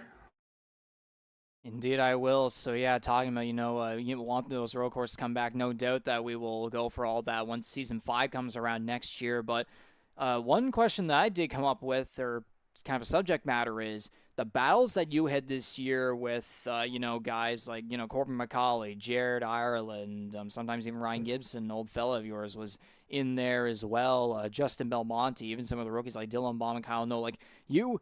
Especially, too, like, it took so long for you to finally get that long-awaited win. You were Mr. Consistency, but that win just never came, and you were fighting against some incredible drivers. Like, this was by far the most competitive field, like, and the best field of parity that we've ever seen here in the Canadian Motorsports Network NASCAR Series, of course. So I just want to get you a little bit of your perspective there on what it was like every single Tuesday night to battle against some other fantastic and competitive and talented drivers here in our first season on iRacing. I agree with you. I mean, I think this field was definitely the toughest that we've had, which makes, winning it feel that much better. But really, I mean, there's so many guys that have great speed. And early on in the season, I was probably a little more conservative, just trying to understand how to race some of these newer guys that I haven't raced before. Also, with everybody being on iRacing now, just how everybody was going to race. So trying to feel that out. I'm usually not one that's going to try and cause anything, try and be over aggressive. So just trying to understand how everybody was going to race. So I kind of knew my limits when I was around people, but had tons of really good long battles with, going side by side for 10, 15 laps with Corbin, Belmonte, all those guys. Jared, I mean, I practiced with Jared and Gibby all the time. So we were all very consistent. Patak, he was always there for practice and just constantly pushing me to get better. So it was just a really fun season. And like I said, it was really good competition. Absolutely, absolutely. Jordy, you got any other questions that have come to mind? Yeah, so just kind of thinking back to how the playoffs kind of unfolded, again, with you being the Earl Ross Cup champion now, it's easy to forget that, you were kind of from the outside looking in, you may have been kind of on the back foot in that round of 16 after missing that Richmond race, but it seems like as soon as you were back from that, it seemed like you alluded to your top 5 speed before. It felt like you were pretty much in contention from then on. So knowing that you were kind of on the outside going into that Kansas race to end the round of 16, was there any kind of additional pressure going into that night? Because you basically did everything you needed to do, 2 stage wins in a second that night. But yeah, just kind of wondering if maybe there was, a little bit of, just a sense of kind of needing to get I don't even know how to word this, kind of get the job done, so to speak. I think you can get what I'm saying. There was certainly some urgency in that race. Thank you. That's the word.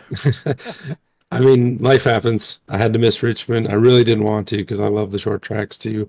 And I had really good speed at Richmond, but I had a good enough cushion from the regular season to where I knew the guys that I was fighting for the cutoff line, again, if I just was consistent, that I could outrun them. The scary part was all it takes is one person, causing a wreck or just making one wrong move right in front of me, and it could end my playoffs with only having 2 races per cutoff. So that was kind of the tough part. But yeah, I definitely couldn't make Richmond. I wish I could have, but it worked out in the end. And then tonight, honestly, I got to give it to Corbin. I probably put in over 1,000 laps for this race in practice, and I thought I had the field covered. And he showed me that he had the speed. He actually had more long run speed than I did. He made a mistake on pit road, and ultimately it's that fine of a line that we're running on to be able to win something like this. So it was a little bit of a strategy move on my call. I pushed that whole stage long, that tire run long, and I noticed he was following me into pits. So I called that I was going into pits as soon as he hit my brake marker, hoping that he would try and scramble and get into pits in front of me. And he did. He got caught speeding, and ultimately that's what cost him the race. So a little bit of strategy there, but he definitely had the long run speed over me tonight. Yeah, you talk about those fine lines. Like, again, it seems like so many times you were on the opposite side of those fine lines in reference to your past Championship 4 appearances. Now you're on the right side of that line. And again, maybe feels like maybe a little bit more of an unlikely scenario given not as many victories. But again, you kind of alluded to it earlier, but again, just another kind of overall take on just how kind of satisfying overall this one is after trying for kind of so long. Yeah, it feels great.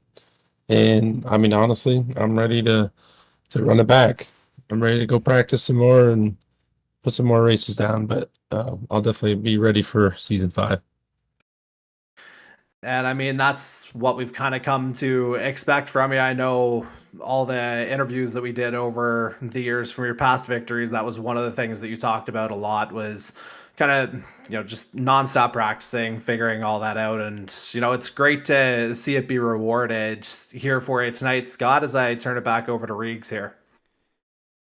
Yeah, for sure. Great questions and discussions right there from you, Jordan. Kind of giving you the spotlight there because you quite literally never really had an interview to go for up until now. So finally getting the shot right there, of course. But I guess one final question that I can think of is after this season that you just had here in your return here to the Canadian E-Motorsports Network NASCAR Series on iRacing, who would you like to thank for having the opportunity to come out every Tuesday night and get the job done, get the win last Tuesday, and then be able to earn the championship here tonight? Like whether it's sponsors, partnerships, just supporters behind you for like emotional support and all that. This is your opportunity to thank people. I mean, again, after the interview that we had with you last Tuesday, this time around, might as well shout out some people once again. Who would you like to thank? Yeah, like I said last week, my wife, she puts up with me, being able to be on here for Tuesday night races, and I jump on a little early, so she usually puts the kids to bed on Tuesday night. So appreciate all that she does. Teammates, MBR Motorsports, we've got a good group of guys that put in a lot of laps and have a lot of good discussions about strategies, and we push each other to get better. And then obviously you guys, I mean, we wouldn't be here if you guys weren't putting on a show. Appreciate all you guys do for the series. The broadcasts are amazing. You guys put in a lot of time behind the scenes that nobody sees. And I just really appreciate what you guys do. And then finally, just all the competitors. I mean, we had a hell of a season. A lot of challenges early with everybody learning the ins and outs of iRacing and how these cars handle. But everybody really showed a lot of respect, especially through the playoffs. There was just a ton of good hard racing, but nothing deliberate, and everybody was just really, really good to run with. Absolutely, Scott. Great words. I think you're muted, Reegs. Oh, yeah, there we go. The beauties of Discord and push to talk. But, yes, very great words to hear out of you, Scott, of course, again, for a second week in a row. Only this time around, instead of a win, it's a championship. But yeah, Jordy, do you got any final words to say here before we wrap this up? I mean, I think I pretty well covered it here. Again, mentioned it off the top. I've kind of known Scotty here since day one of the Canadian E-Motorsports Network, and he's been the guy that's, he's come forward with a lot of ideas. He's been the guy who's been, consistent on and off the track in terms of that presence. Season 3 aside, obviously there was that hiatus, but whenever active, he's always been one of those guys that you can kind of count on to be there, again, both on and off the track. So, a well-earned championship for you here, Scott, and a heartfelt congratulations to you. Thank you guys. I really appreciate it. Yeah, for sure. Congratulations. And I'll ask you one more thing. How are you going to celebrate this? If there's even an answer. Well, I got to work at 5 o'clock, so probably just gonna head to bed. Might crack a beer. There you go.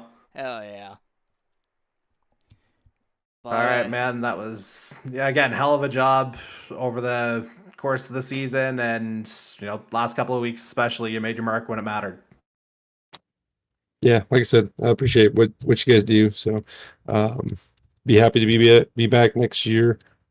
Be cool if we could get like a kind of a bigger group discussion on anything we can change and constantly get better. I feel like every season we've gotten better as a series.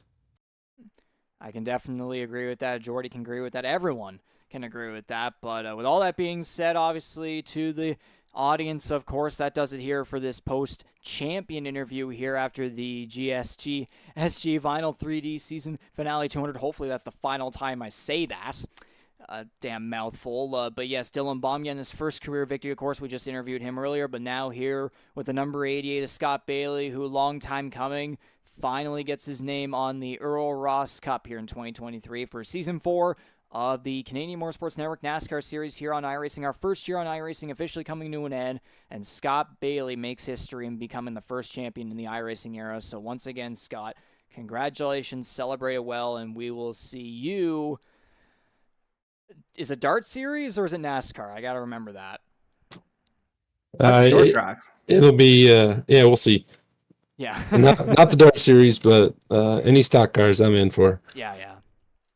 So yeah, whether it may be if we after the Oysterbed Speedway 250, of course, if there's any other short track races we do after that, or maybe it'll be Season 5 of the NASCAR Series whenever that comes around. Whatever it may be, we'll see you then, of course. But once again, go celebrate this championship well. I would imagine, too, a good break as well, because, definitely a lot of us are going to be burned out, knowing what happened, how everything went through and such. So, once again, congratulations, and we'll see you next time. Scott? Yeah, have a good night, guys. Get some rest. I'm heading to bed.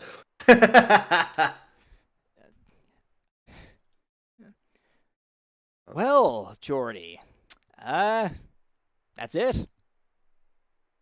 Yeah, it feels like, as Scott Bailey felt like it was a long time coming, this felt like it was a long time coming for us. It felt like it was, not to steal from Lamb Chop, it was the season that never ended, it felt like. Basically. But, I mean, we got to an ending. It was an eventful ending. And, I mean, there were lots of thrills and spills along the way, as to be expected, honestly. Perfectly cut screams, inappropriate jokes, zero professionalism from time to time, but I mean, that's the way it works here in the Canadian Motorsports Network NASCAR Series. And again, just thinking for my first season here, at least last season was the first season I got the experience of color commentary, obviously, but for this first season here on iRacing, being able to have the opportunity to become the main broadcaster and to gain some experience in play-by-play was an absolute honor, too, especially for this kind of a historical season here, making history now into the iRacing era of the Canadian Motorsports Network here in the NASCAR Series. Absolutely phenomenal. I couldn't be more grateful that I am here to help out, and being able to put together the Oysterbed Speedway 250, that'll be coming up too. Can't wait for that. But there's no doubt when the NASCAR Series returns for Season 5, we're hoping it's going to be a hell of a lot better. We're going to have more drivers. It's going to get even more competitive. And a lot of drivers here that participated this season are going to take the experiences that they have learned here and been through here this season, take it into Season 5, and with potential short tracks and road courses being added onto the schedule and even maybe street circuits as well, there's no doubt that Season 5 could be even better. Yeah, I mean, obviously, how many times do we talk about being almost exclusively ovals with, a couple of short tracks mixed in? Like, that might be the one thing that's, understandably with the transition over to iRacing, it was something that had to be sacrificed in the beginning. But to give more of a complete picture and a more honest assessment of, driver capabilities and what the potential is there, I can't wait to see those other formats back. Oh, yeah, absolutely, too. And we're still not going to be going away with full season as well, because obviously Season 2 of the Dart Series will be coming along, so we're going to be going right back to American open wheel racing, of course. But you know what? I might as well play it here one last time for the race action here. We didn't get a perfect picture of this, but I'll do it now. Might as well get the burnout here from none other than Scott Bailey just to wrap it all up, because we did kind of miss it there earlier. I mean, here's how we end off the season. Yep, just disappearing into the smoke, the vapor, whatever you want to call it. But he's doing it as a champion. Absolutely, and he very much deserved it this season here. Mr. Consistency, getting the job done, almost kind of like Joey Logano or Jimmy Johnson style in a way, late in the Season 4 Earl Ross Cup playoffs, of course. But yeah, you can see the man right there. That is the Season 4 Earl Ross Cup champion, being the number 88 of Scott Bailey. And we might as well go back to our faces here one last time. We would like to thank each and every one of you for tuning in to these live productions that we do every single Tuesday night here at the Canadian Motorsports Network. We very much appreciate all your support. We really stepped things up here with our broadcasts in our first season on iRacing, and there's no doubt with some special events that will be coming up, including the Oyster Speedway 250, the Dart Series coming up, open wheel stuff, and then when Season 5 of the NASCAR Series comes back around, there's no doubt that we're going to continue going up from here, obviously, too. And so, yeah, from here in the broadcast booth, I am your main play-by-play and broadcaster guy, Regan McCauley. First season, combining with both of those, an absolute honor to do that. And I appreciate you, Jordy, for being, giving me the opportunity to. I mean, I guess technically, in most circumstances, you kind of had to with what your current situation is over in Alberta, but I mean, it's the way it is. I gained a lot of experience, and having you as a help here as the color commentator, absolutely, I needed you every time, and you're an absolute integral asset to me for every single one of them. So yes, again, Regan McCauley here from Charlottetown, Prince Edward Island. On the other side, he's been here since the very beginning, Jordy Kerher from Alberta, Canada, on the other side of the country. That wraps it up for this fourth season of Canadian Motorsports Network NASCAR Series racing here. First season on iRacing. Again, the Earl Ross Cup champion for 2023. The number 88 Scott Bailey adds his name and face onto the coveted trophy. And Jordy, do you have any final words to say? I mean, again, it was a heck of a transition. Like, when I first heard that it was happening, obviously we knew about the potential of iRacing, but it's not always the easiest thing to kind of shake from the not even so much comfort zone, because Heat was kind of much maligned at the very end, but I can't imagine doing it any other way now. So that was, the right decision. Obviously, it didn't take very long to figure that out at all. And as good as this season was, I am very much looking forward to seeing how this and our other series can continue to evolve on the iRacing service. And yeah, let's just keep going, as you said earlier, onward and upward. Absolutely. So once again, that does it for you, Jordy, up until the Dart Series. You won't be here for the Oyster Speedway 250, so we will see you in a couple weeks' time. Once again, thank you very much for what you do with us. And again, everyone, thank you very much for listening and watching to this live production of the Canadian Motorsports Network and the NASCAR Series here on iRacing. That officially does it here for Season 4. Congratulations to Dylan Baum on his first career victory, and Scott Bailey on his first career championship, adding his name onto the coveted Earl Ross Cup. Once again, everyone, thank you very much for your support all season. We will see you all next Tuesday night for the Oyster Speedway 250 at South Boston Speedway. Stream around 6:30 p.m. Eastern, I believe, is when it will start. So we will see you all then for that. Thank you very much, and have a good one. We will see you on the other side.